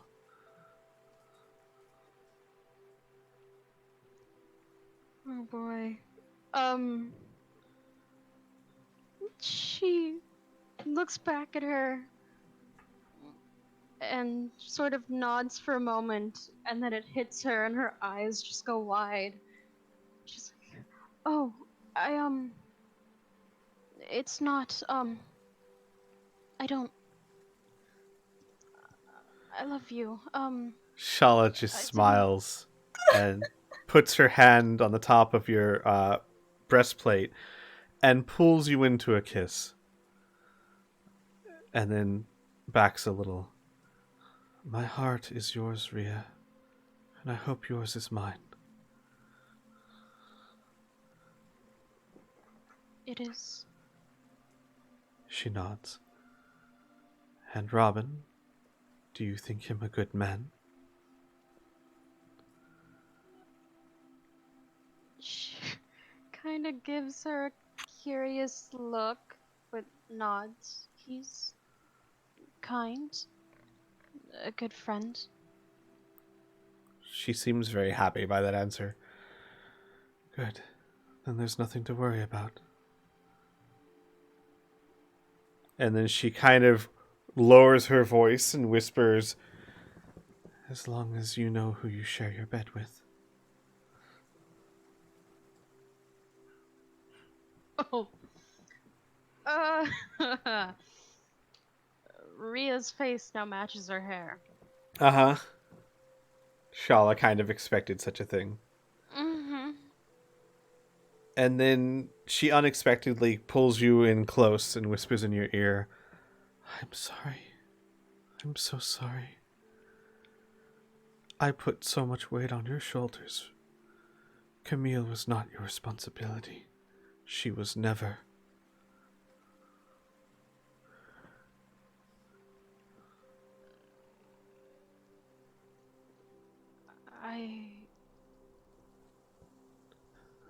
And she'll pull back a little bit. I made you a promise, and looking over towards Ross, I couldn't keep it. She shakes her head. You did. You did keep it.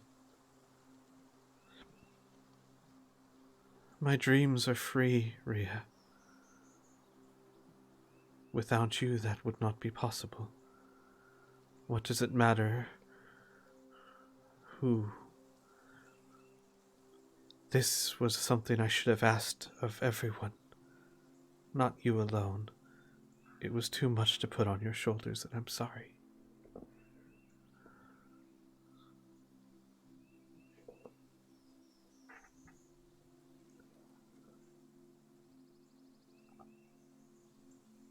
I'm sorry, someone came in. Can you repeat that last part?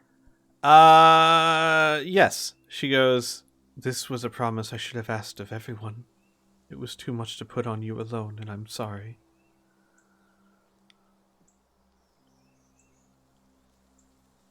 Gotcha. So she'll just slowly nod and kind of look down at Isolanda and just say, well, I'm happy it worked out. She nods, and Isolanda just kind of hugs Shala's leg. Oh, and also, I don't know if you heard or not, but I don't know how much you know about Drow, but typically the males are not seen in very high regard and do not have the highest self-esteem. It might be wise to follow suit and ask Robin to tell you when he thinks you're being foolish, or he'll never raise any objection to anything you do unless it's dire.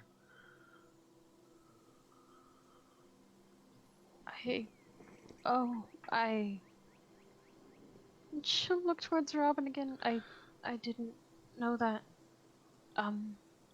She nods. It is a strange culture, one I'm not very fond of. Him either, from what he says.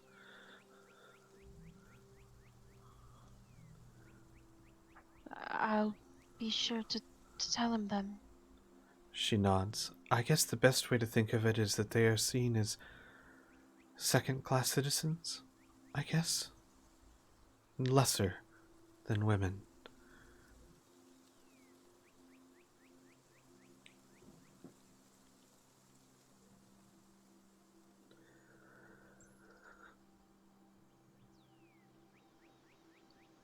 And, oh, go ahead. Nope, go ahead. I was just going to say, unless you had anything else, I'm going to jump back to the rest of the group. Yep, go ahead. All right. You guys have an idea of what you're doing? Looks like it. Yeah. Can we just say a general dollar amount and then get the specifics later? Sure. Just give me a second here. I got to do some calculations. Mm-hmm. Talk amongst yourselves. Take a break. Role play. Do what you will. Mm-hmm. Mm-hmm. Mm-hmm. Just give me a moment.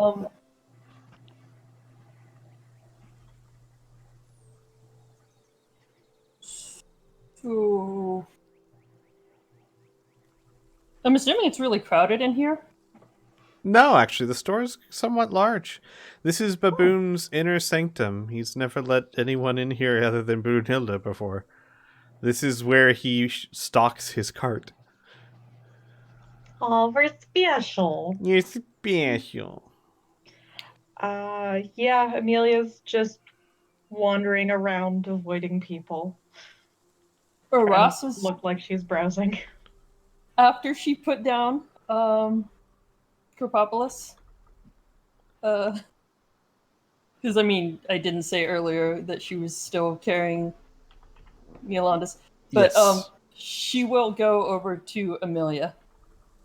Like just kind of pretend to browse nearby.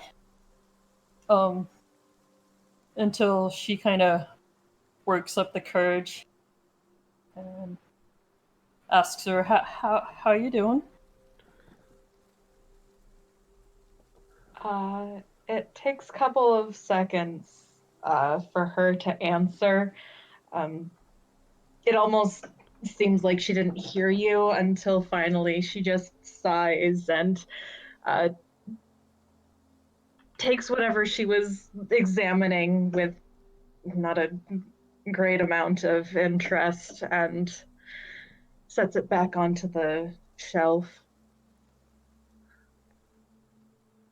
I don't really know. I can understand that. Yeah.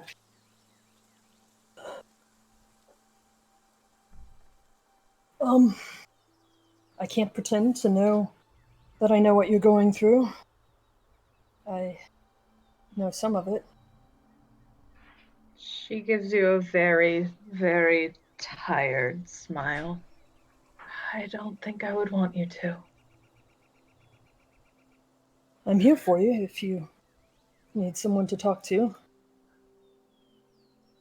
She nods slowly and Squee, the ring of hunger, is it just like completely plastered to her skin? Would she be able to like turn it on the finger at all? Nope. Plastered. Burnt into it. So she like starts to fiddle with it and then just winces and her hands or her fingers retract from the ring and she just settles with clasping her hands in front of her.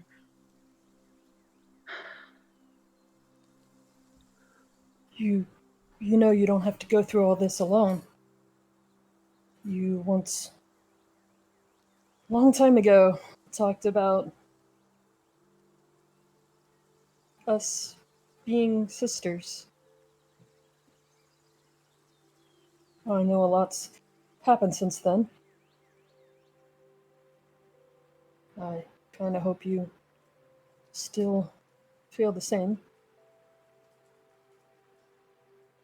She looks over at Ross, and there's a long moment where she's evaluating you, your words, everything. And slowly she nods. I do. I just. She gives kind of a chuckle. I feel like I keep messing up. No matter what I do. What do you mean, messing up? I mean, you're, you're doing a lot better than I did. That's...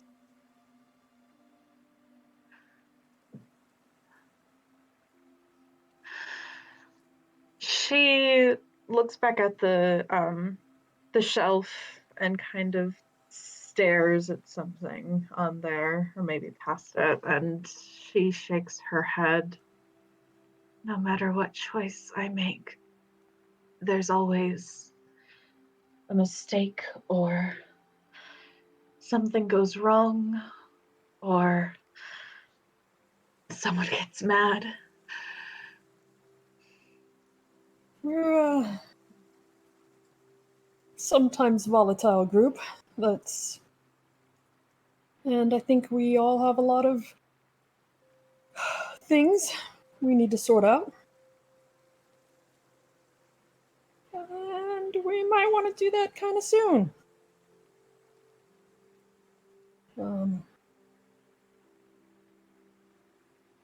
But the important thing is, I need you to know you're not alone.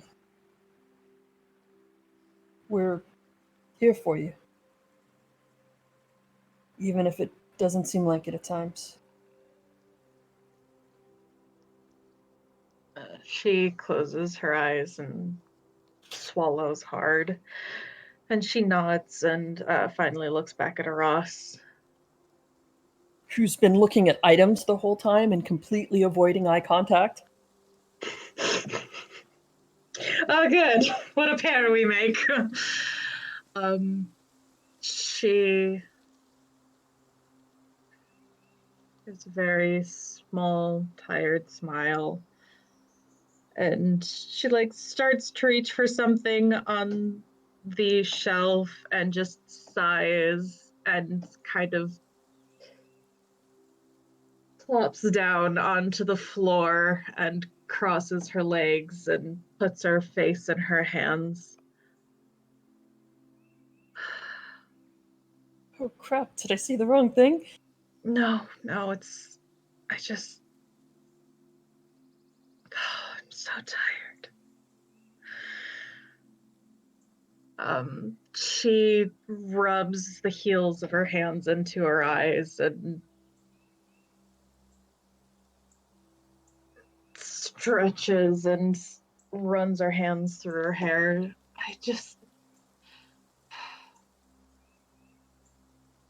I keep feeling like I find an answer, and then what I thought was the answer is gone and it's snatched away, or it wasn't the answer ever, and I just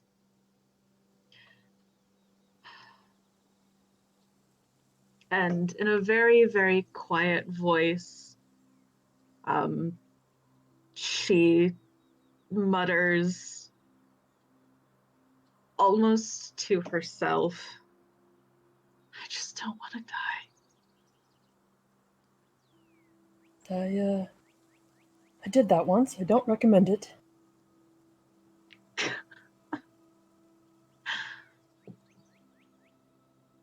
It's, I don't know that I would get the same second chance. I don't even know what would happen the way our souls are tangled up like this. Gods only know how or if we would be received. I don't.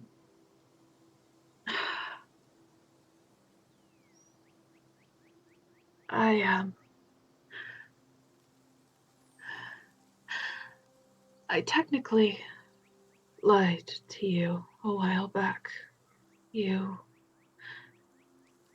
asked me if I knew what I was doing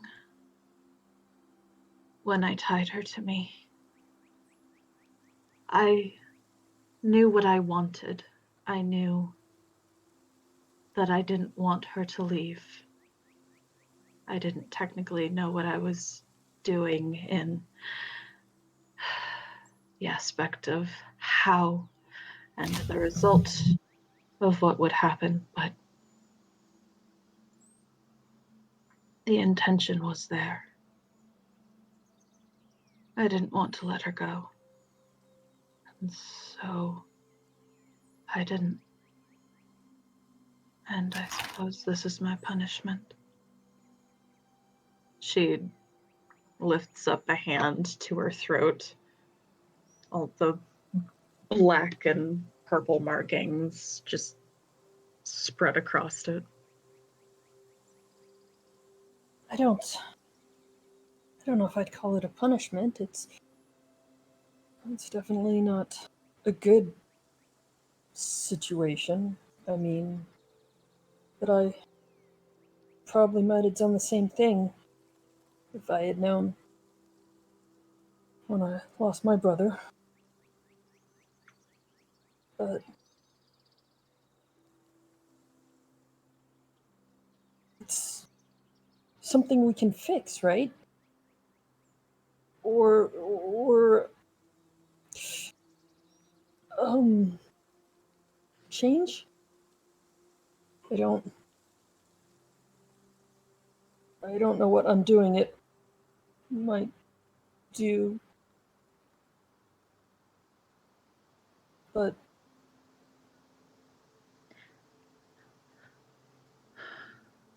Jesus fucking Christ. She sighs and she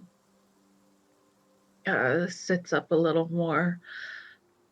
In all technicality, there should be a way to undo it. There should be a way to right it. It's just complicated by how it was done.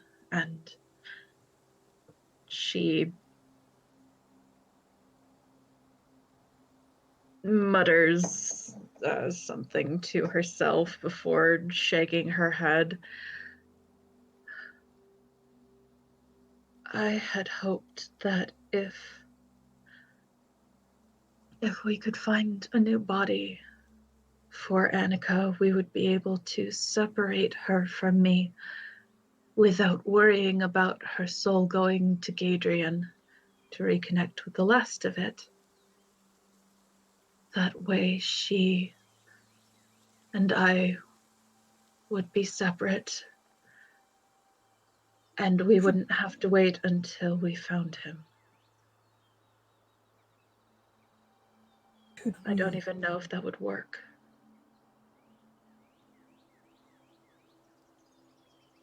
You had mentioned about items like the ring that Roth had. It could be in an item like the ring, but it could just be connected to Gadrian himself. I don't know.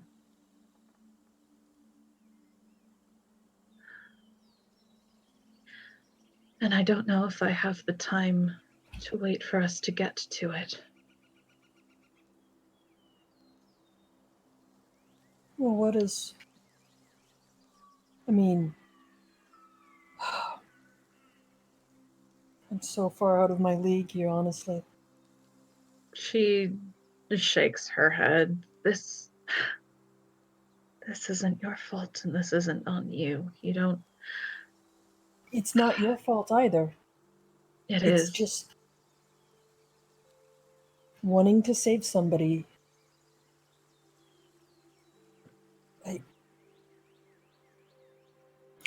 Are you upset that it was her and not you?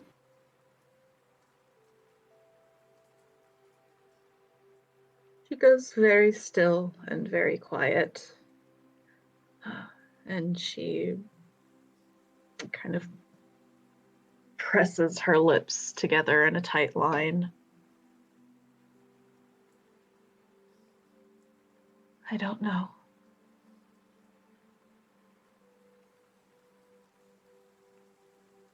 I know for a long time after I lost my brother that I was doing a lot of things that to punish myself because I, in a way, think I blame myself for what happened to him. And if I could go back, I know I would do things differently.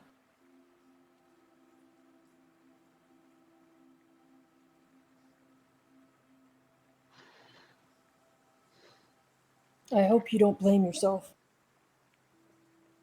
for your sister for this situation.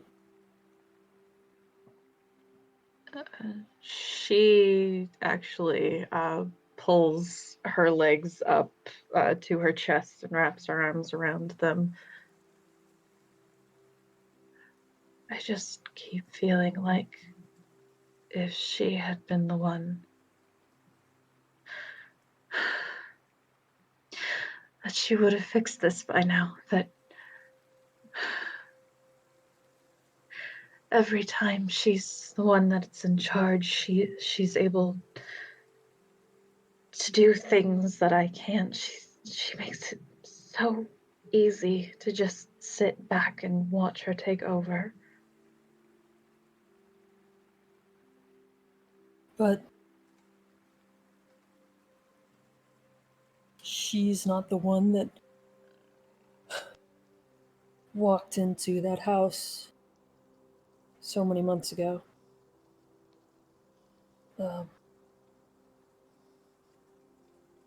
The person in the cards whose name I'm totally blanking on. Zellara. Yes, Zellara's house. She's not the person that confronted Gadrian that first time. She's not the person that was there when we killed Rolf or Camille. Those were you. That was all you. I know that you feel like she may be better at certain things. I mean, she was quite the social butterfly. And she'll still be a part of you, even if we can't fix things.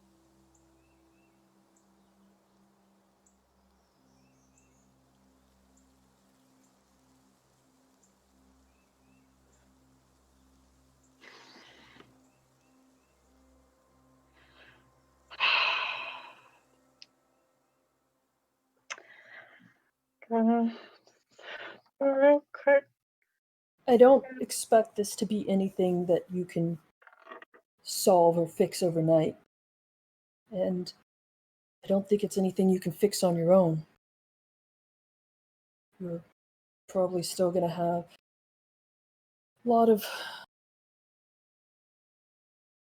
feelings.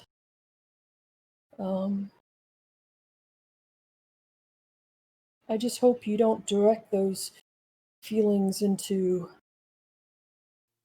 harmful acts. And she'll look down at the ring.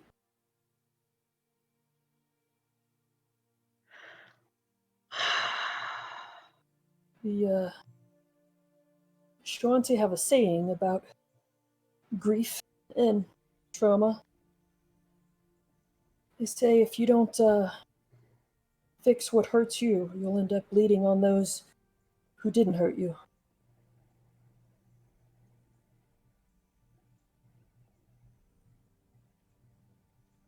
I know that's not your intention, but when you do things to hurt yourself,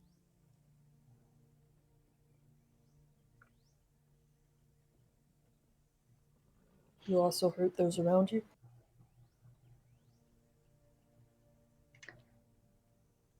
Oh boy.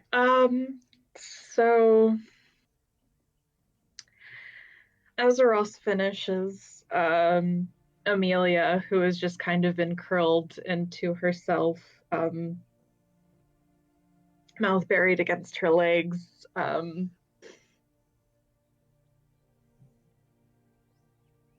Goes up onto her knees and reaches up and pulls her into a hug, and you can feel her shaking and tears dripping onto your shoulder. Battery low. And she just whispers out in this very, very quiet, very shaky voice, "Thank you."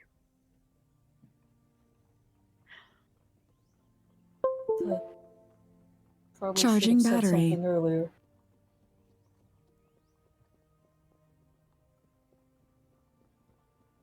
She'll kind of one hand super awkwardly hug you back. After a moment, she pulls away and wipes at her eyes. God, I've been crying so much.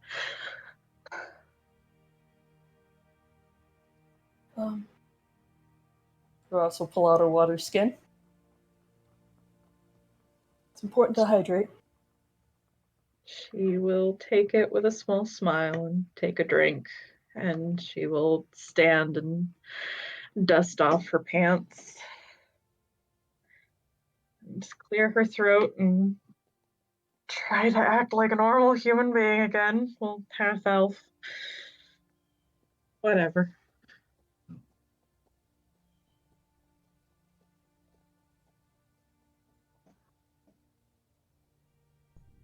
All right. Well, I definitely didn't want to interrupt that.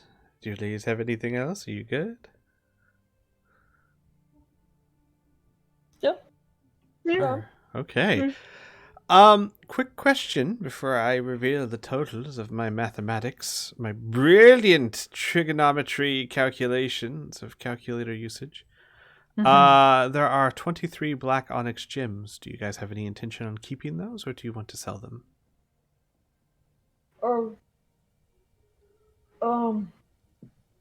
Ross was going to use some of them to make a black, almost dark purple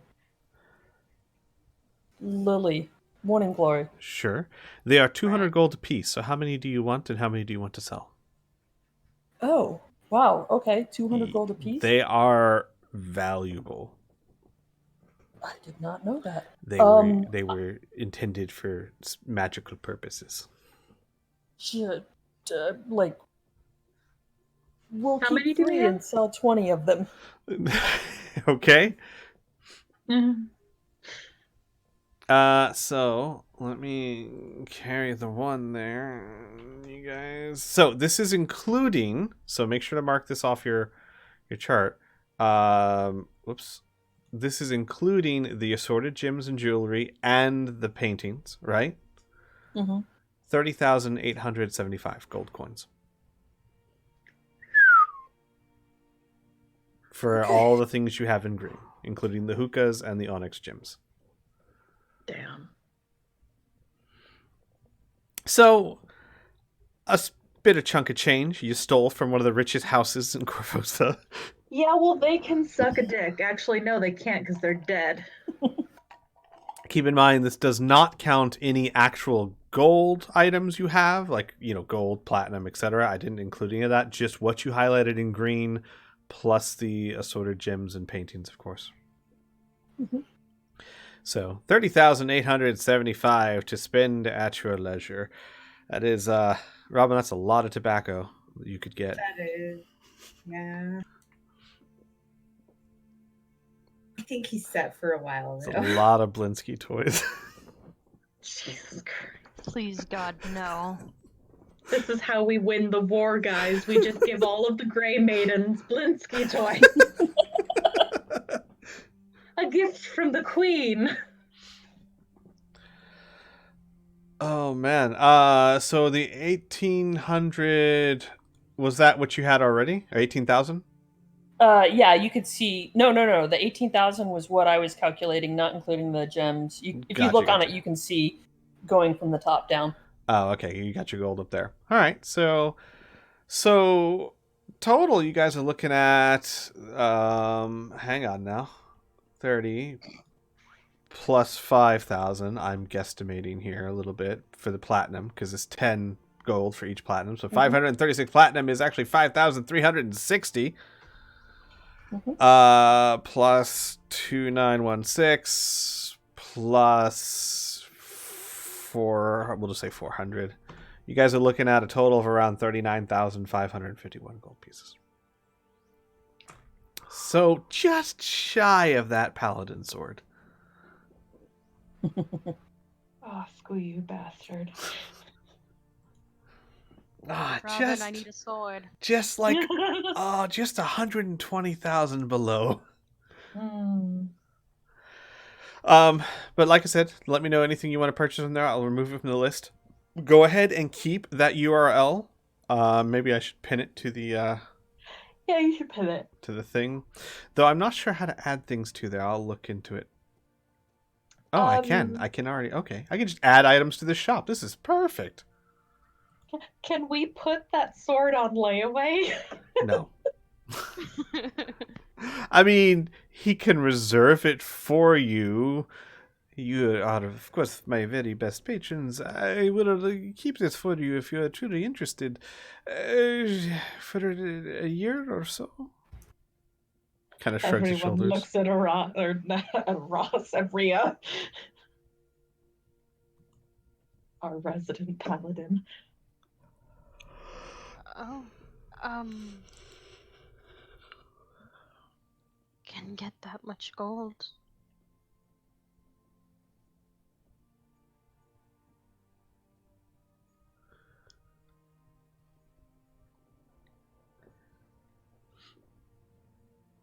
In any case, he will keep it in reserve for a period of 1 year. Before he sells it to the many people that are lining up at his cart. Specifically for this one sword. God, Specifically, a lot of broken hearts were made this day. You guys aren't even paladins. Why are you trying to buy this? It's shiny. I can train. Billy, why are you here? Says like the sickly necromancer in a dark robe, so I can change.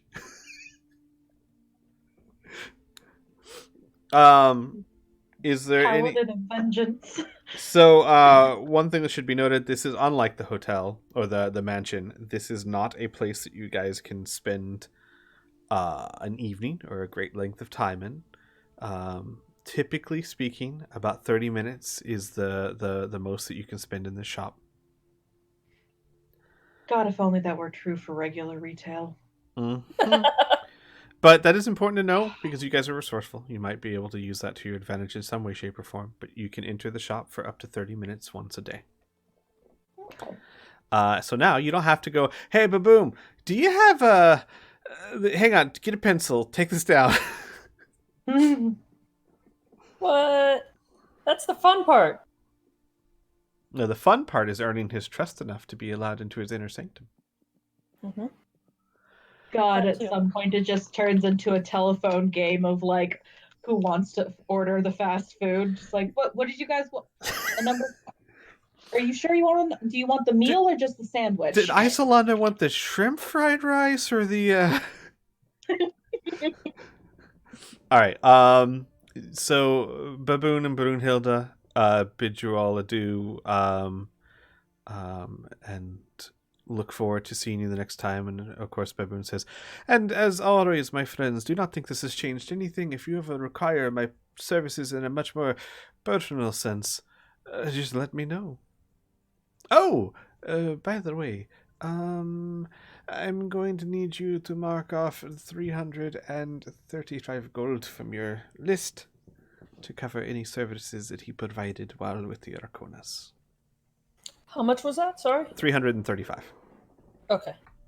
Was that not what the Oh no, wait, that was never mind. Okay. Right, that was never settled up. And I don't have that itemized. I have it itemized somewhere. I just have the total right there. Uh-huh. That's fine. We trust him. No, I'd like a receipt, please.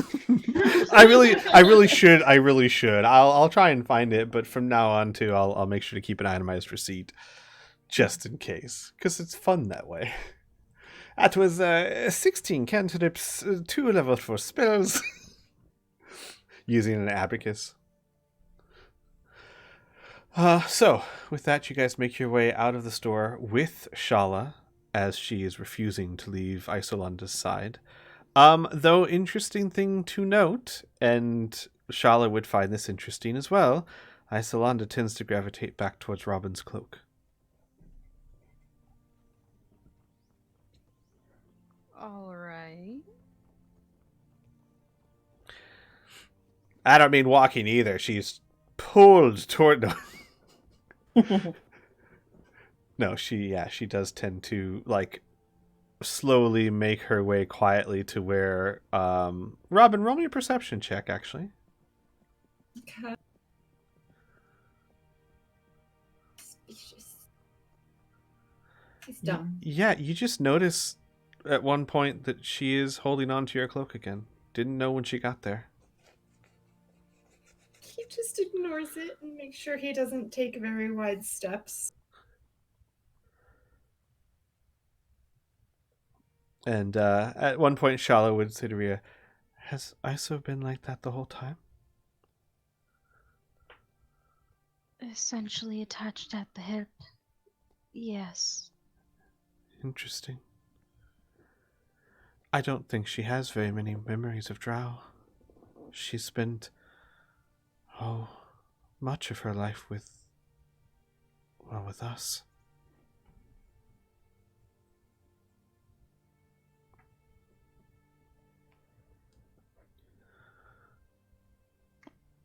Well, maybe it's just some form of comfort. Someone that looks like her. Shala nods. And she looks at Rhea quietly. And you trust him? I do. She nods. Then I will trust him too.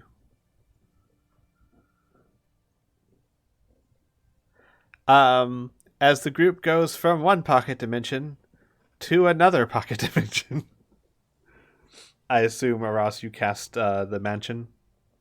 Yes, as soon as we get back. Alright. I mean, if I... Describe the inside of your mansion for us. Oh, Ross, I'm so excited for this.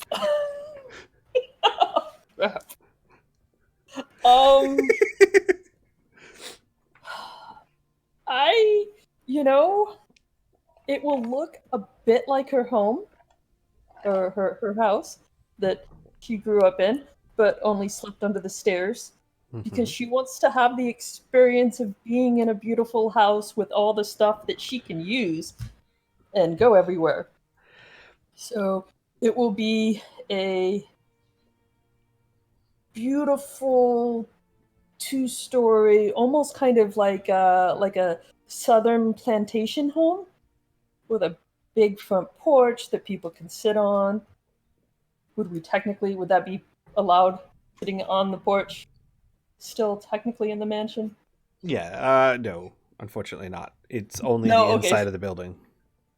Then there'll be a lot of Juliet balconies that you can see, but not actually walk out on.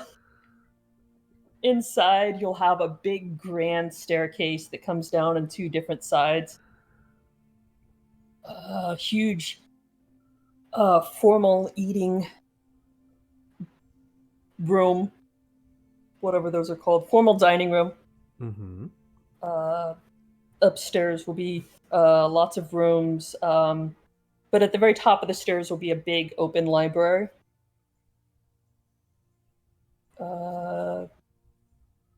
There'll be a weapons room because we have to spar and stuff.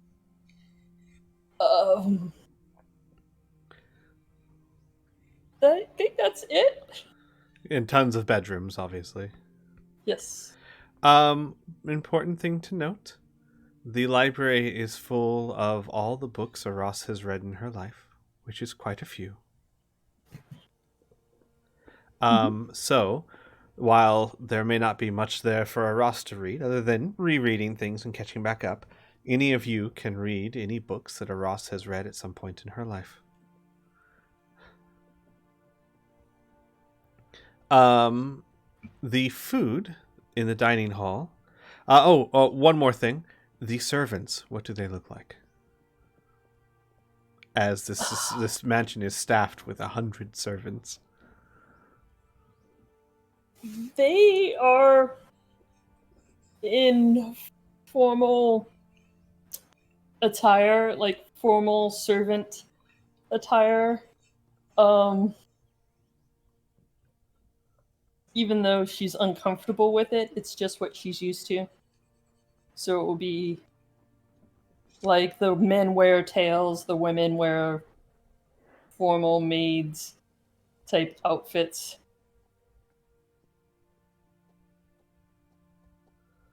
Gotcha. And they will just be like random people. Gotcha. So the food on the tables is actually very interesting for many of you. It is a collection of what looks to be wild grown vegetables, grains, and berries, along with meat that looks to be more gamey, like venison or antelope, things that you would be hunted. And everywhere around them there are what look to be like corn tortillas, very thick corn tortillas. As the Shoanti tend to have a diet of grains, corn, things of that nature, things that can grow easily in a harsh land. And they will grind this into a type of tortilla or flat bread and will traditionally wrap food in it and eat it.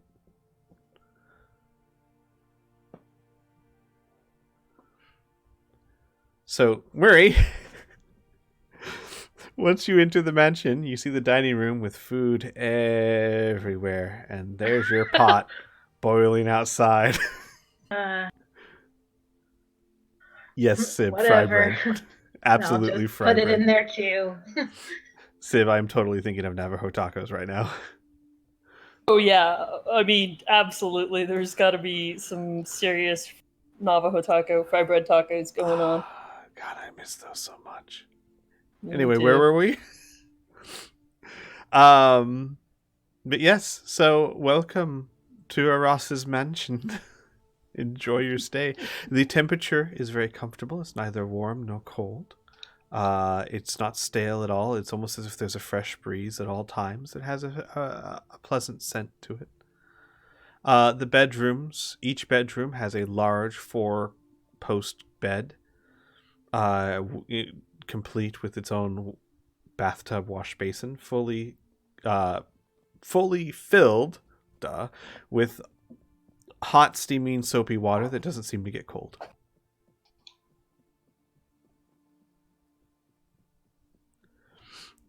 Everyone needs a bath. As from Oh, now yeah. on, you guys get to sleep in style. As I should. Finally. I come from a castle.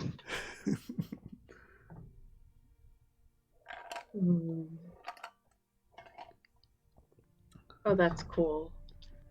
I like that. Hang on, let me show that to the stream. You sure that isn't Holly's house? There you go. Something like that. Don't know. She started describing it, and I'm like, is there enough time between? No. Unless if she was reincarnated again and is really just playing the part bullshitting Robin. That can't Your friends are hiding things. She Yeah. might have rolled really good deception. Arlen, Aras / Holly has been reincarnated way too many times. Nope, if Aras is reincarnated, it has to be a smaller size, diminishing returns. Here's Oh the my fun- god, she comes back as a gnome. Here's the fun thing. It most certainly doesn't. You could be a bugbear next time. I Oh know. boy. But that's my plan. I understand. That's what's in Ross's head.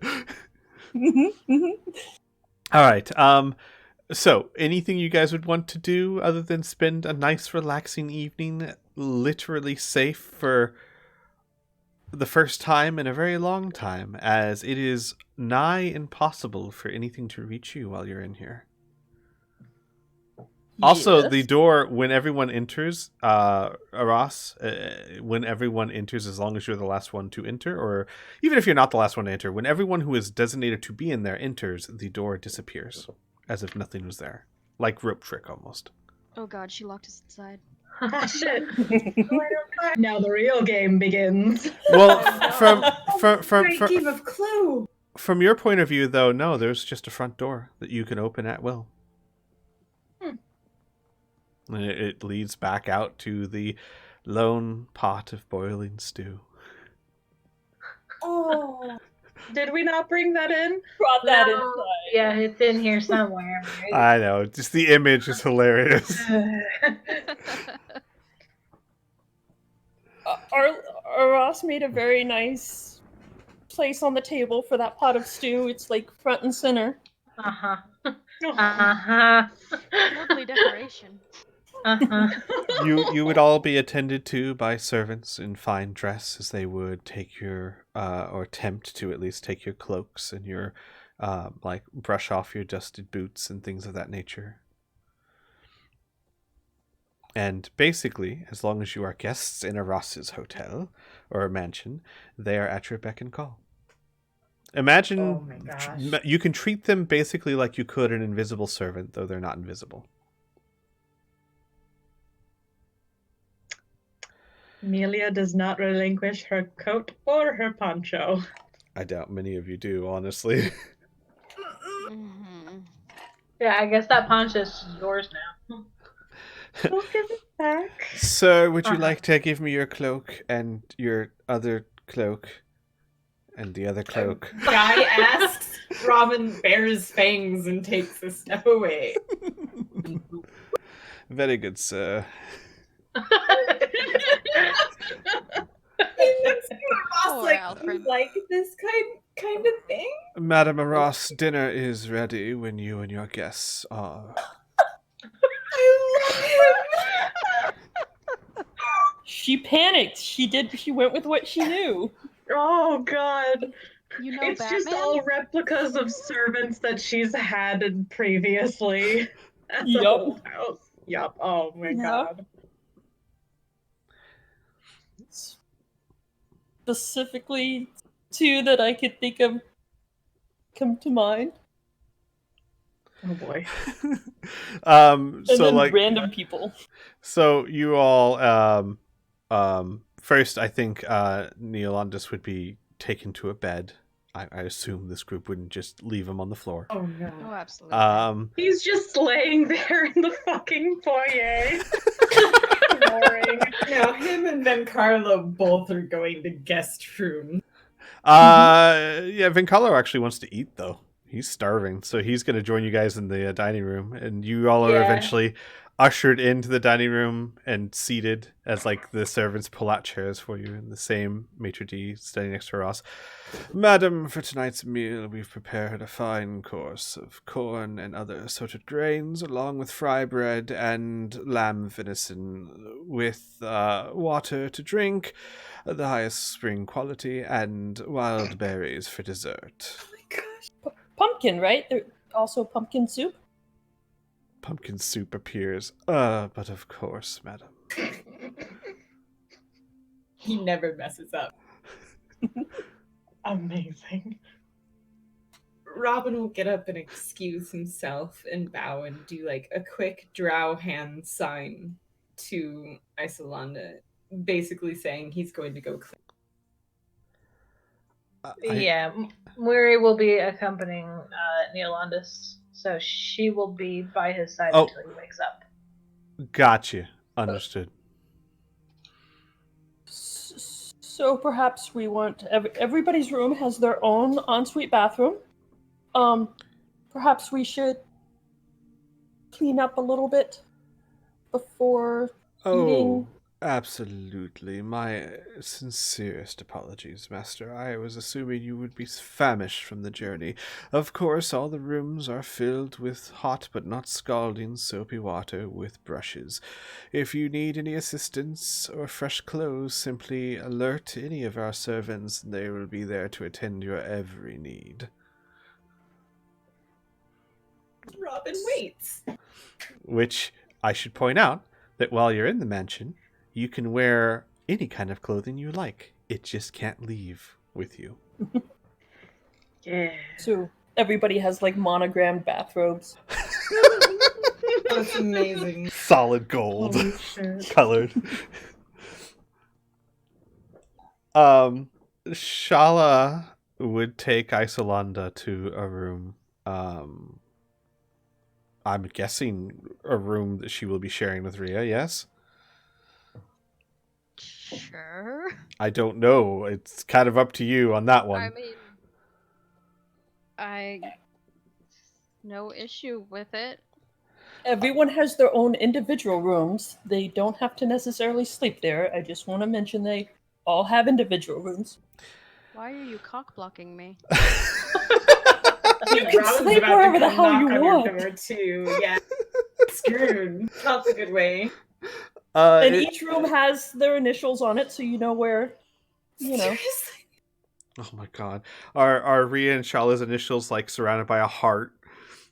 Well, because Ross didn't want to assume they each have separate rooms, but the initials are in the same color, and their rooms are right next to each other. Do all the rooms look the same, or did you custom them all? Well, their room has door connecting them. Okay. I think their rooms would be the only ones that have, like a hotel door where you can each Oh my god. shut. So it's not hot pink with a heart bed. No. Roses all over. It could be. Do you mention Rose this? petals all over. Absolutely not. Robin walks into his room. It's just nothing but like black curtains and weird music playing. Bats on the ceiling. Yes. Second of all, oh no, he's going to Rhea's room. Oh, right. Boy. Actually, at one point, Charlotte would stand up and go, Mr. Robin, Raise his eyebrows. my sister and I are going to bathe. I hope you don't mind if we get a bit of privacy. He'll excuse himself and go outside the door. He's going to leave Erdegar with them 24/7. Gotcha. For all he cares, the demon can bathe with them. So, Rhea, Uh-huh.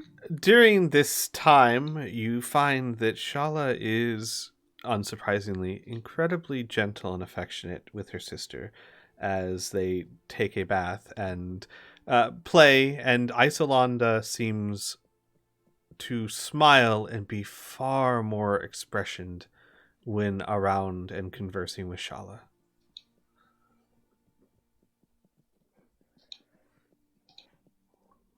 Okay.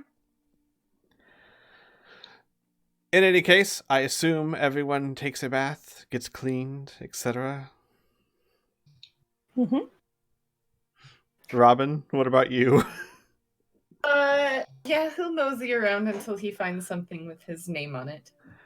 I mean, Rhea, I don't know. What are you doing? They're taking a bath. Well, yes.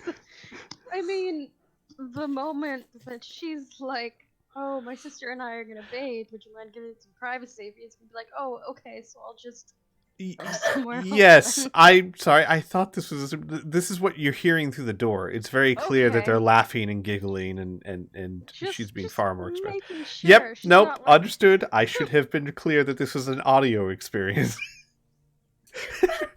Rhea's just like peeking over the bed.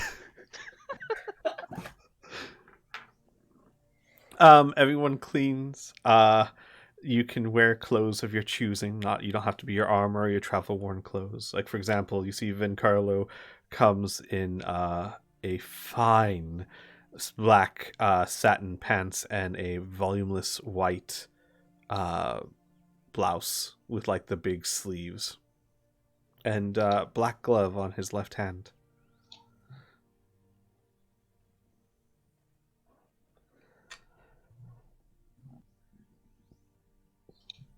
But unless anyone has wants to note or describe how they look for a particular reason, you all sit down and enjoy a odd but very tasty meal.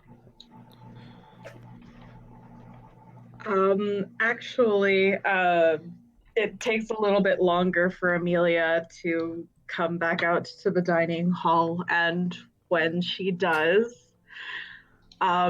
she kind of moves a little slowly, a little awkwardly, and she has the poncho draped over one arm, and she does not have her face paint back on. And she goes over and hands it to Moiri.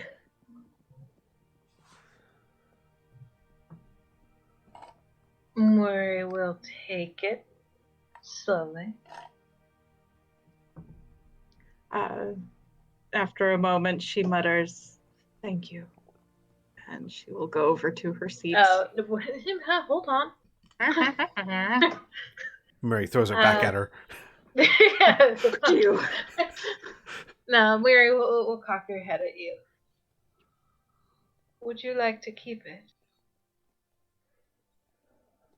No, it's fine. It's yours. I said I'd give it back.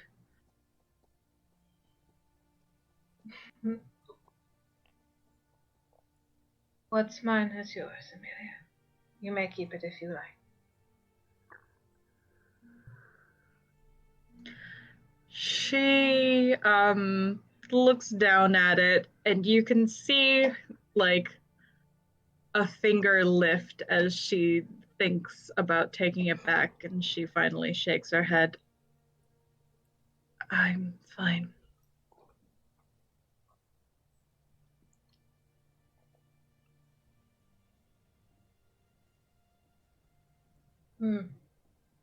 Murray will study you for a minute. Very well. And now she will go sit. Okay. You all enjoy a refreshing meal. And at the end, the servants bring in plates with little lids on them, and they take off the lids, and you see berries just kind of in a pile. Little anticlimactic, honestly, but hey. This is supposed to be the grand finale. It's just a mountain of berries. See, like, some straw in one of them. You're always more than welcome to provide input. Ross or Arlen never got dessert except with the Shanti, so Rhea doesn't know how this works and thus will not say anything. She doesn't want to be rude. Erdegar, who has taken Robin's place because he's wandering the hallway feeling antsy, is just thrilled with the berries he's been. He's already fat, by the way. Oh, baby bird. Madam, there's a bird on the table. Would you like me to deal with it? no, the bird's fine. It's a friend. The maitre d's' eye twitches, but he says nothing and steps back.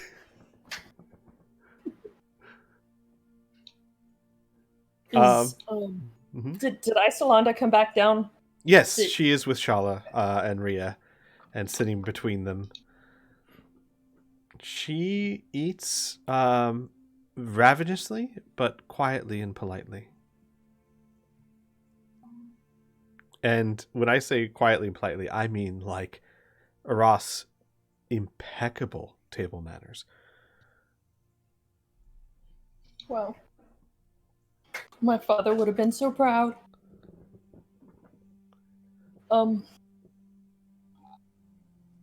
Once everyone's eaten, Ross will, because she feels like, she's hosting. I think we have a lot to discuss. There have been mentions a few times that, well, she'll look at Mori and Amelia and say that not everybody's filled in on our stories. Perhaps we can get Isolon settled and have some uninterrupted story time? Question and answer session? No? Maybe? Probably for the best.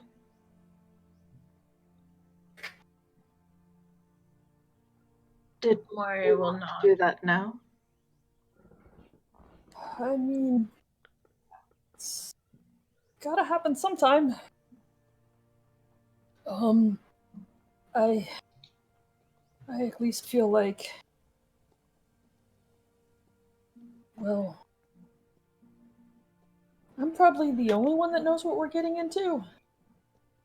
Should maybe share some of that.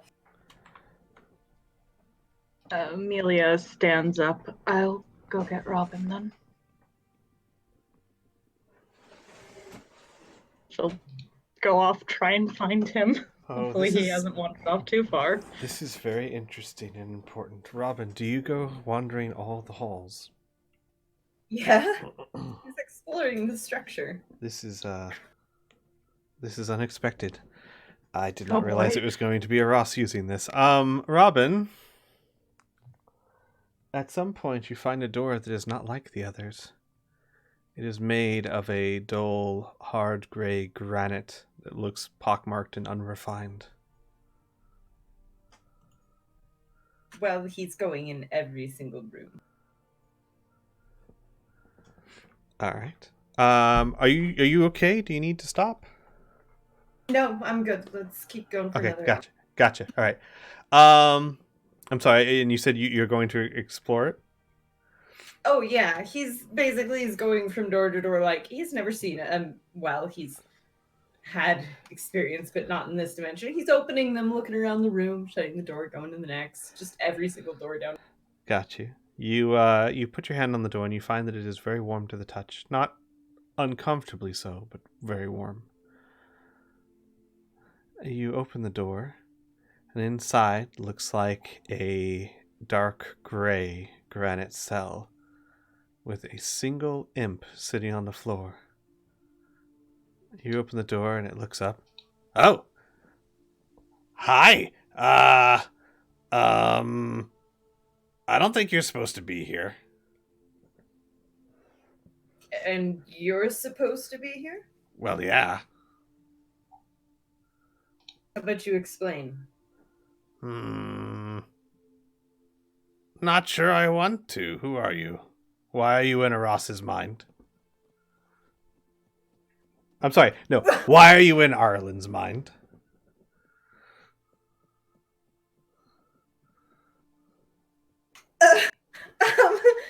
Okay. This poor boy. It takes him a moment. He smiles to himself and steps in and slowly shuts the door and sits cross-legged on the floor. This is Arlen's mind? Yeah. Well, a corner of it anyway. A corner she doesn't ever use. I don't think she knows about it. Why doesn't she use this corner much? He looks around the room. Oh, it's because it's where I live. And who are you? And the little imp stands up. And his wings flap. Oh, I have not been asked that in, like, 20 years? More than that. How old is it? Like 20, 23 years? Anyway, it's not important. My name is the great, glorious, and wonderful Min. Can you type that? Sure.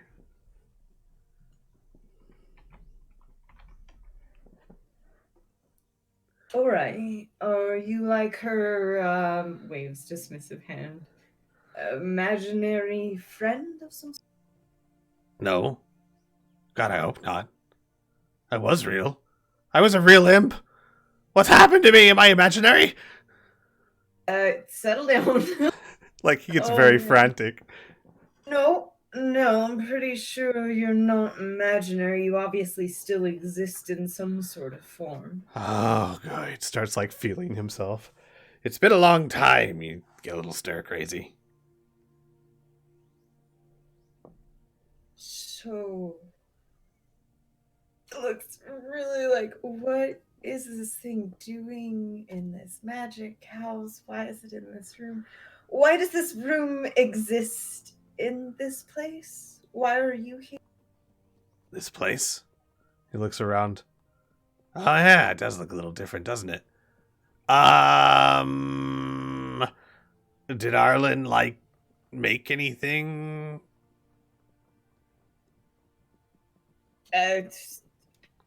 Arlen.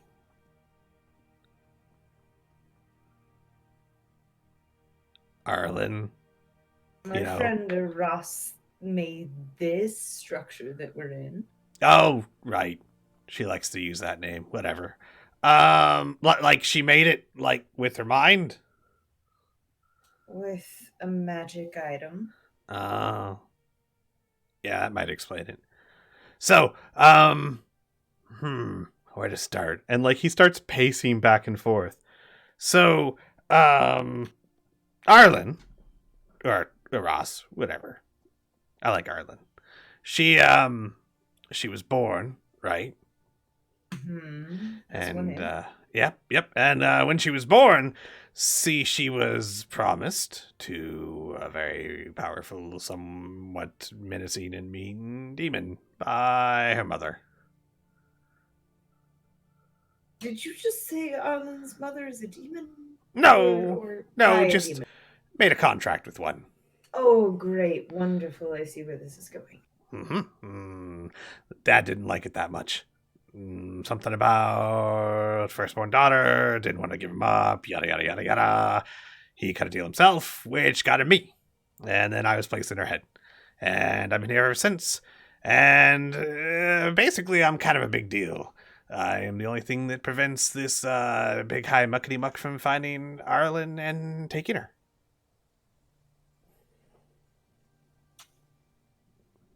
Robin begins cracking up a little bit. He's just like, oh man, this girl is getting herself into so much more trouble than everyone else, but so much more quiet. Oh. I didn't realize she was going to be making a mansion with her mind. Honestly, I thought it was going to be Amelia or Weary. Amelia has so many magic items right now. Well, not Just magic saying, items, magic rings. I can't predict everything. Oh, can I go next? What kind of weird shit do I have? Oh my god. Oh boy, this is not supposed to be learned this early. Oh man. But the little Should imp I roll an men investigation or a perception to see? roll me an if investigation finds her? as you're looking for Robin. I have so many more questions. So You have questions. is she able to review this contract? Who? Arlen? Arlen. I don't know. I didn't make it.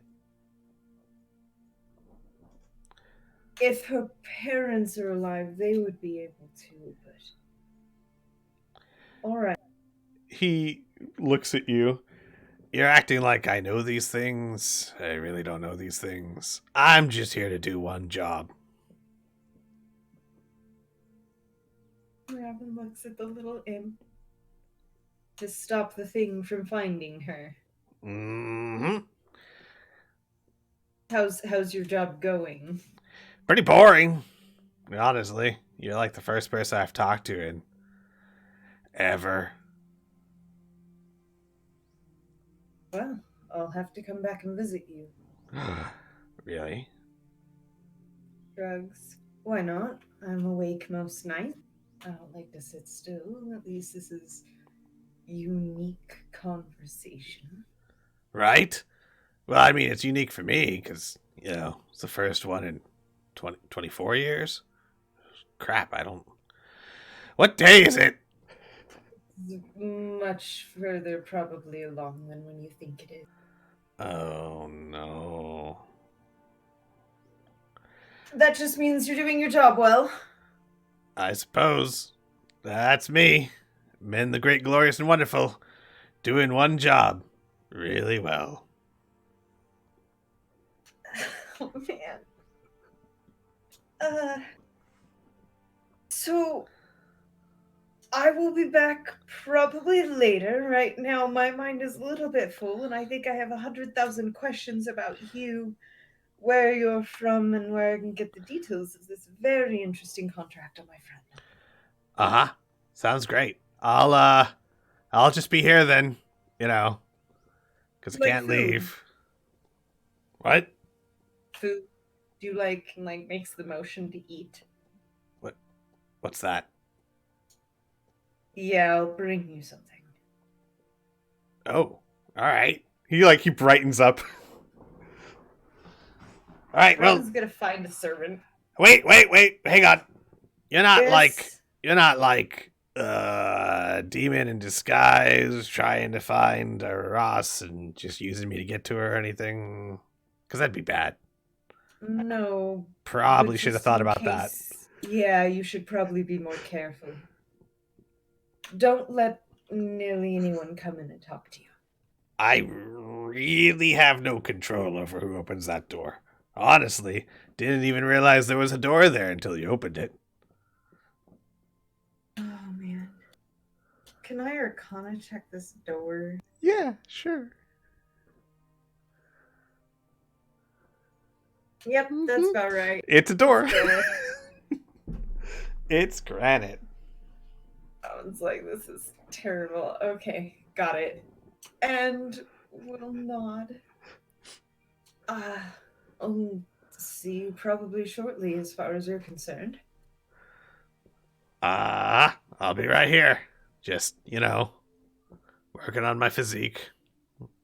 Oh, Ron feels really bad for this pathetic thing. He knows what it's like to be super bored with nothing to do.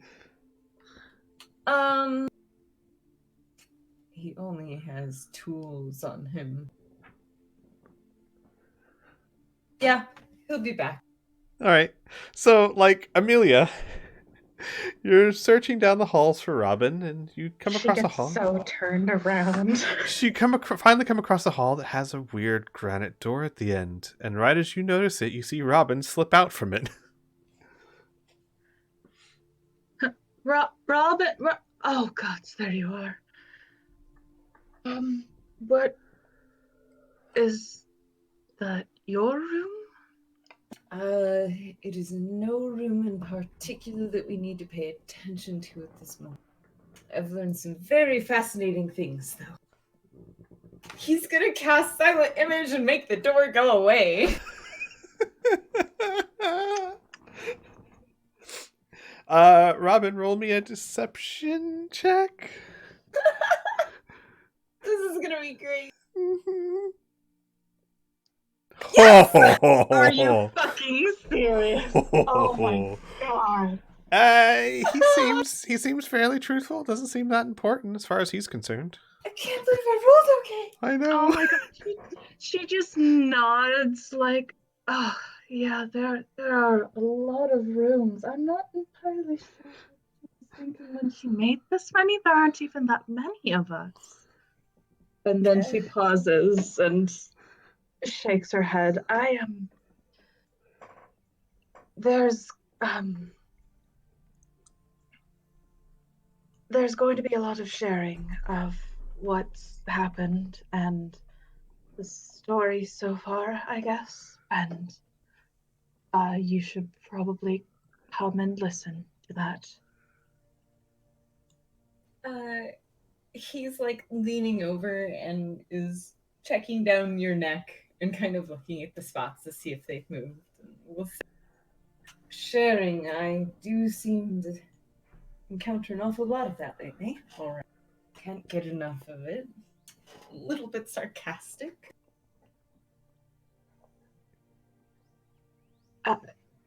Sorry, I thought you would want to. And she pauses and takes a step back. Sorry, I suppose you don't have to.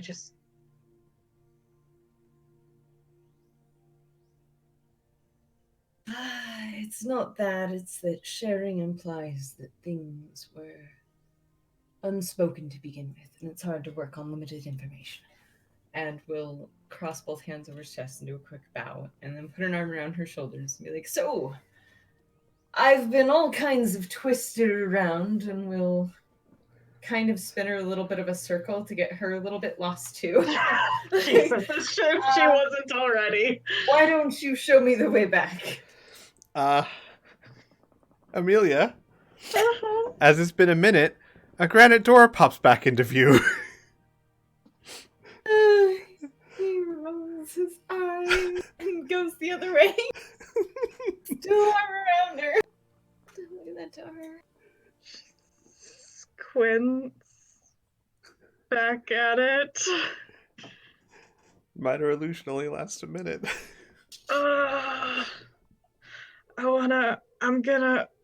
I have to. Fuck. Mm-hmm. That door doesn't seem like it fits here. Mm-hmm. There's something magical about this door, and while the other doors, while this place that you're in is a pocket dimension, the doors themselves are not magical. They are simply a construct from Marlin's mind. Mm-hmm. That They're door, just part of the house. right, that door is not. It has, yeah.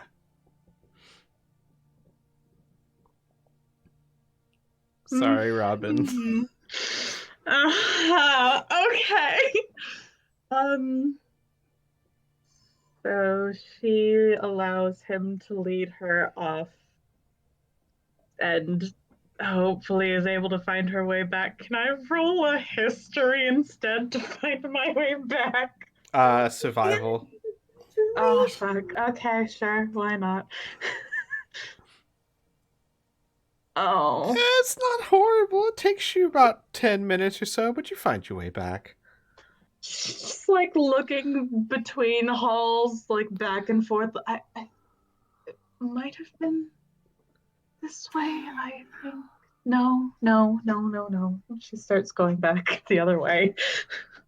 You're horribly, horribly lost. God. Oh, her sense of direction is now completely fucked.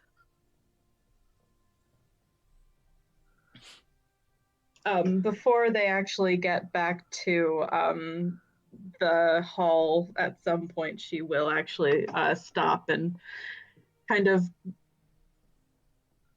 put a hand on, or kind of tug on Robin's cloak and say, I am sorry.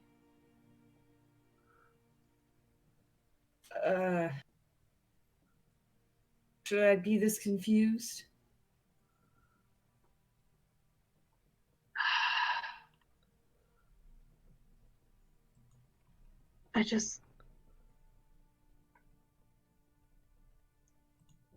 I've said and done a lot of. She pauses and swallows and starts fiddling with her rings. I'm sorry about earlier. Yesterday. God.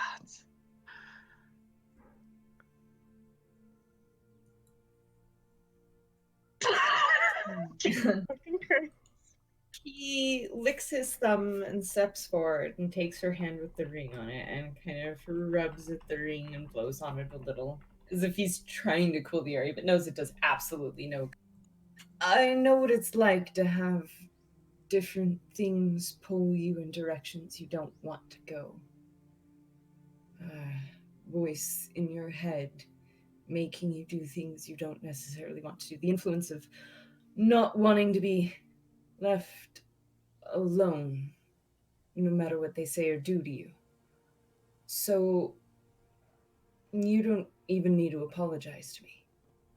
You just need to promise me that you'll keep trying to do what's right for you.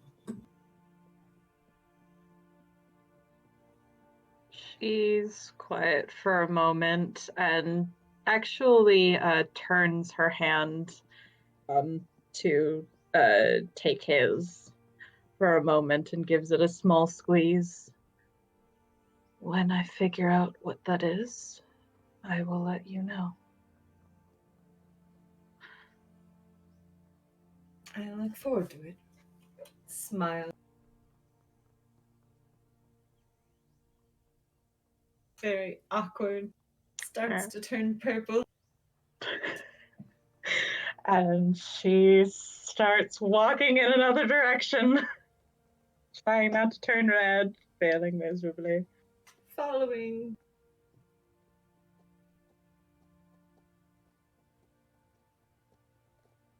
Eventually they get back. Probably Yes. when Russ sends off a servant to find them. Now you get back in about 10 minutes or so. It doesn't take you too long. I mean, you rolled an 11. It's not like this is a maze. It's a mansion.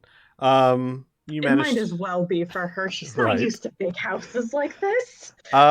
You managed to make it back right before Ross sends someone after you. The moment we do, Robin's gonna wiggle his fingers in the air and be like, Ross, before we have, and checks everyone at the table slowly. Sharing time. Could I speak to you for a moment? Sure. We can step out here off the butler's pantry.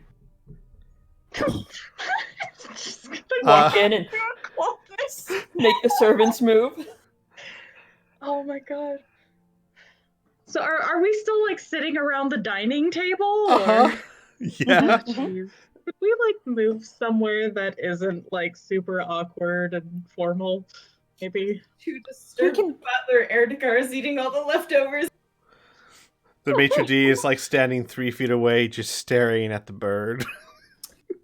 Hops over and puts a claw on a bowl and just tips the whole thing over and begins to pack it off the table and goes to the bag.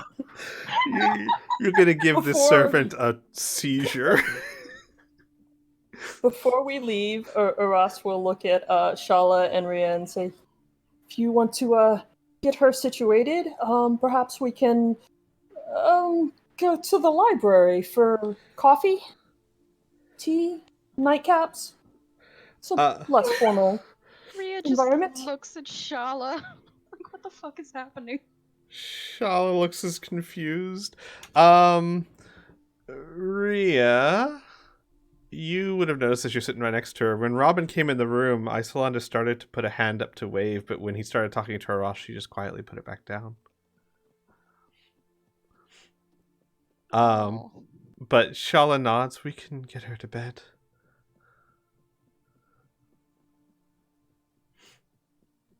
Isolanda shakes her head, but she's obviously very sleepy. Mm-hmm.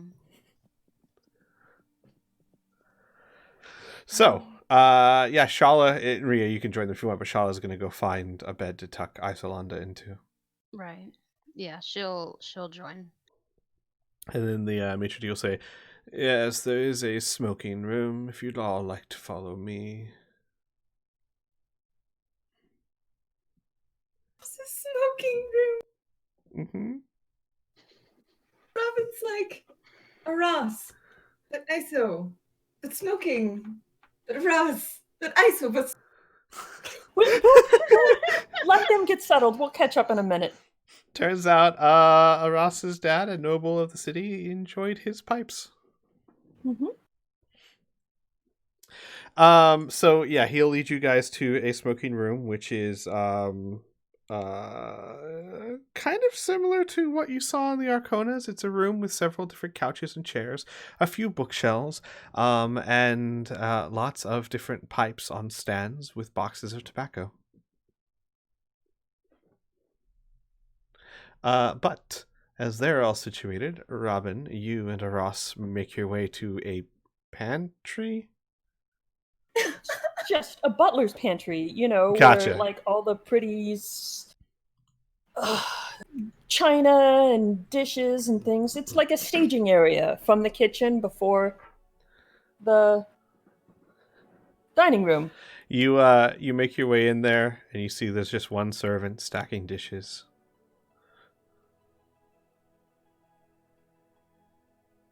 Oh, was there something? Was your room not to your tastes? Did you need me to change it? Could you get rid of, and points to the servant. Oh, yes, yes. Thank you. We need a moment alone? Please? It nods and walks out. Oh boy. Robin's a very blunt person. He will smile and say, I want you to sit down for a minute. She hops up onto the counter, which is probably a little hard as I think about this. Hoist herself onto the counter. There's a lot of wiggling. He waits. It's not quite as low as I thought it was.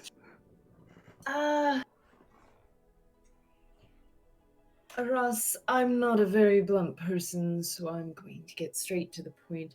Did you know you have a door here with a small imp in it? Oh. No. All right. It should just be us. Did you know that your mother basically sold you to a demon? What? And did you know that your father made a contract to put an imp that is stopping said demon from hunting you down and collecting? Just curious.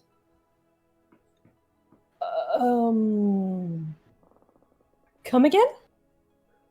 There's a stone door with an imp that is built into your subconscious that is currently in the structure. This imp has informed me that your mother sold you to a demon. Your father made a bargain to put that imp here to stop the demon from finding you. That's really all I have. I can't. No, I think you have that backwards. Oh. My mom was the nice one. That is not what the imp has told me.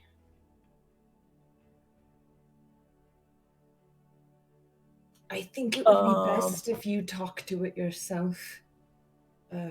Amelia saw the door, but I covered it up best I could. I don't think she took interest. But you may want to get answers and possibly find a way to hide it from prying eyes. Aras is going to reach up to Robin's head and see if he's running a fever. He feels very elf. He feels slightly cold to the touch. How about I show you? And I leave you there, and then I have a list. Sure. And she will follow behind you, just completely baffled and confused. Takes Aras's hand and will take Aras basically all the way if he can find. Oh, yeah. He'll also grab a couple snacks, maybe a bowl of the berries or something. Gotcha. You grab a big bowl of berries. Robin, you have to try the tacos, the fried bread tacos. Best. And tacos, and also a dish rag to use as a towel or a blanket. Gotcha. Okay. Robin, you're not going to forget where that door is. You marked that one in your mind, so you're able to lead her back. And Aras, there is a granite door that you certainly didn't design here. Welcome to your subconscious. Here's some gifts for him. I hope you enjoy your talk. And he hands you the bowl and the tacos and the towel and opens the door and holds out a hand and says, the imp who's currently saving your life. Imp Aras, I'm sure you have much to go over. What? And we'll bow and excuse me. Wait. No. So He just shuts the door and leaves.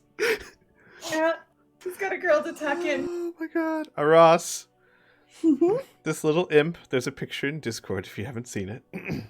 Mm-hmm. Hang on, let me show the viewers. He looks at you and like starts panicking and starts flapping. No, you're not. You're not supposed to be. I'm not supposed to. Ooh, what's that? And like he flies up, grabs like the bowl of berries, and like flies back. You're not supposed to be here. I don't quite know where here is. This is Mhm. not. Mm-hmm. Okay. This is nowhere. And like starts waving his hands. And so you're. No one. In- You should go. She points to her head, like, in here? No. Roll me an insight check.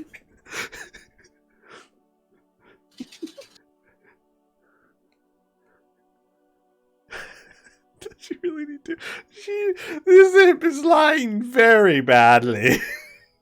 Mm-hmm. Mm-hmm. And my father made a deal because my mother sold me out. Is that the gist of it? I'm not supposed to be talking to you. Okay. Flies back a bit, throws a berry at you. That's not very nice. And here I am, I brought you food. And a blanket? What? Judging by the size, would it be a blanket size? Yeah, it would be. Okay. You brought that for me. Yeah. I mean, it's dinner time. Everybody needs to eat. And What's I mean, eat?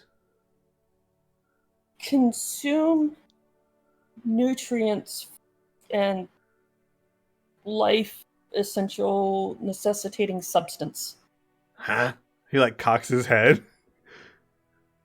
So Aras will pick up one of the berries and eat it. Squinting his eyes, he picks up a berry and puts into his mouth. His eyes Sure. roll back in his head. Oh. Starts Those are- stuffing his face full of berries. And you should try the taco. It's also extremely tasty. Starts Um. shoveling food into his mouth. Okay, so you're comfortable. I will have maybe a bed, some pillows brought up. How did you get in here? I don't know. I'm wondering if Robin gave me something to make me hallucinate. No. You made a thing with your mind, didn't you? I've made lots of things using my brain. Yeah, no, that's not what I mean. Like, you made a thing with your mind, with a doorway Like to the me. mansion. Okay. You're not Yeah. supposed to know I'm here. Maybe we could just pretend you don't know I'm here. I'm gonna do that for maybe another 2 hours. Oh, these are really good. And, maybe you could think of how to explain this to make it make sense? Make what sense? Why you're yeah. here. This. Yeah, sure. So your mom signed a contract with the demon. Apparently you had a brother or something that was going to die, so she signed a contract giving over her next child to keep her first one. Kind of a foolish thing, but whatever. No one asked an imp. Like- So William? what? My brother. I don't know his name. Never met the guy. Okay. Was he her child? I don't know. Okay. Just kind of shrugs. We'll assume maybe. All okay, I know So, is that a contract was signed by your mom, And that contract was designed to give you up to a big evil guy. And your dad, some guy, brown hair, ponytail. Mm-hmm. He Mm-hmm. Mm-hmm. obviously wasn't very happy about that. Something about not wanting to give up his only daughter. So he signed a contract himself, and poof, the great and glorious men. Okay. Mm-hmm. Mm-hmm. All right. I don't know what to do with this information. Mhm. And You and me both, sister. You men are... Preventing you from being found by a very powerful demon. You are most welcome. I appreciate it. Yeah. You... Would you like more berries? Oh, yes, please. Okay. I'm gonna go get some and have them sent back. Oh, okay. We didn't have this conversation. No, not at all. No, good. All right. Is there, by chance, anything else we shouldn't be discussing? Roll me a persuasion check.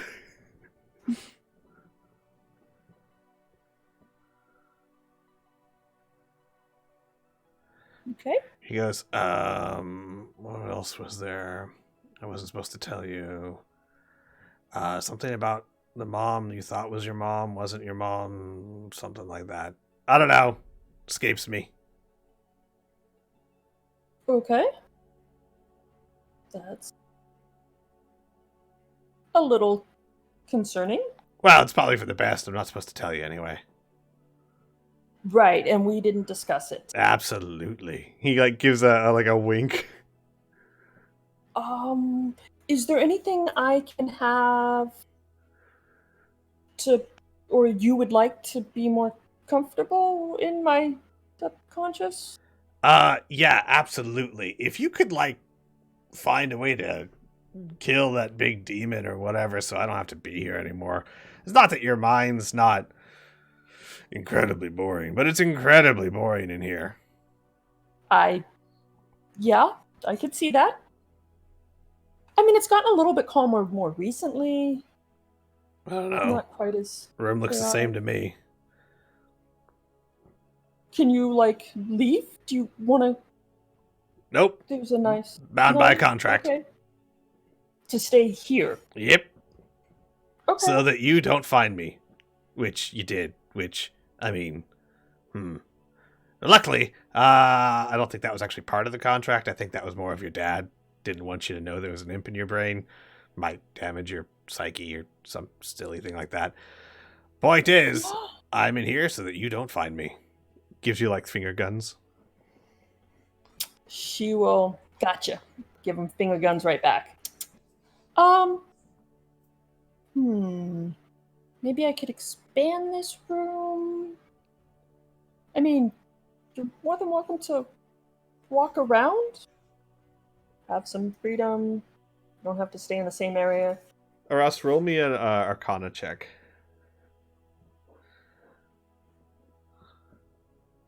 That's not bad. Okay. You don't know a whole lot about what's going on here, but you definitely get the impression that this is not a room under your control or your design. Okay. I mean, you're more than welcome to explore different areas. Corners of the room? I'll be more than happy to, I promise. There's that corner over here. This corner, this is my favorite. There was a spider here once. I might have been hallucinating. I don't know. It's been like 2 decades or something. Oh, wait, there's another corner over here. There's like 4 of these things. Would you like some books? Art? Paints? He's just staring at you dumbly. I will find some activities. We will try different activities and find out what you like. Uh-huh. All All right. As long as we didn't have this conversation. We did what conversation? Right. Okay. Oh, Well, well, there's a fourth quarter. Oh, wait, did I already say that? that's okay. Yes. My friends are waiting for me, Uh-huh. along with probably several existential crises. That must be nice. Mhm. Friends, crisis. Sounds fun.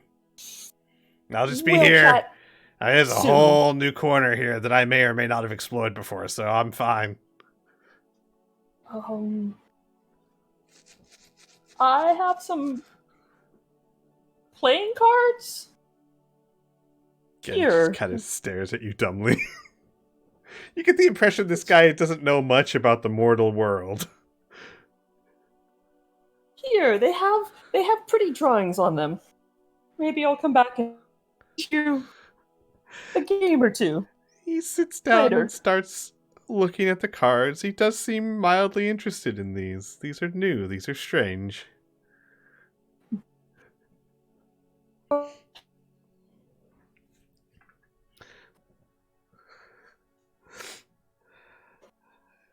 And then you slip back out of the room? Going, what the hell is that? What even the fuck? Okay. That's not what I expected. She'll take a few minutes to a few deep breaths to settle Right. herself, and then go find everybody else. All right. I think this is a good place to stop the session here, as this next conversation might take a bit of time. Maybe a little. Oh, man. So, everyone, thanks for watching. We'll see you next week. Yay! Yahoo!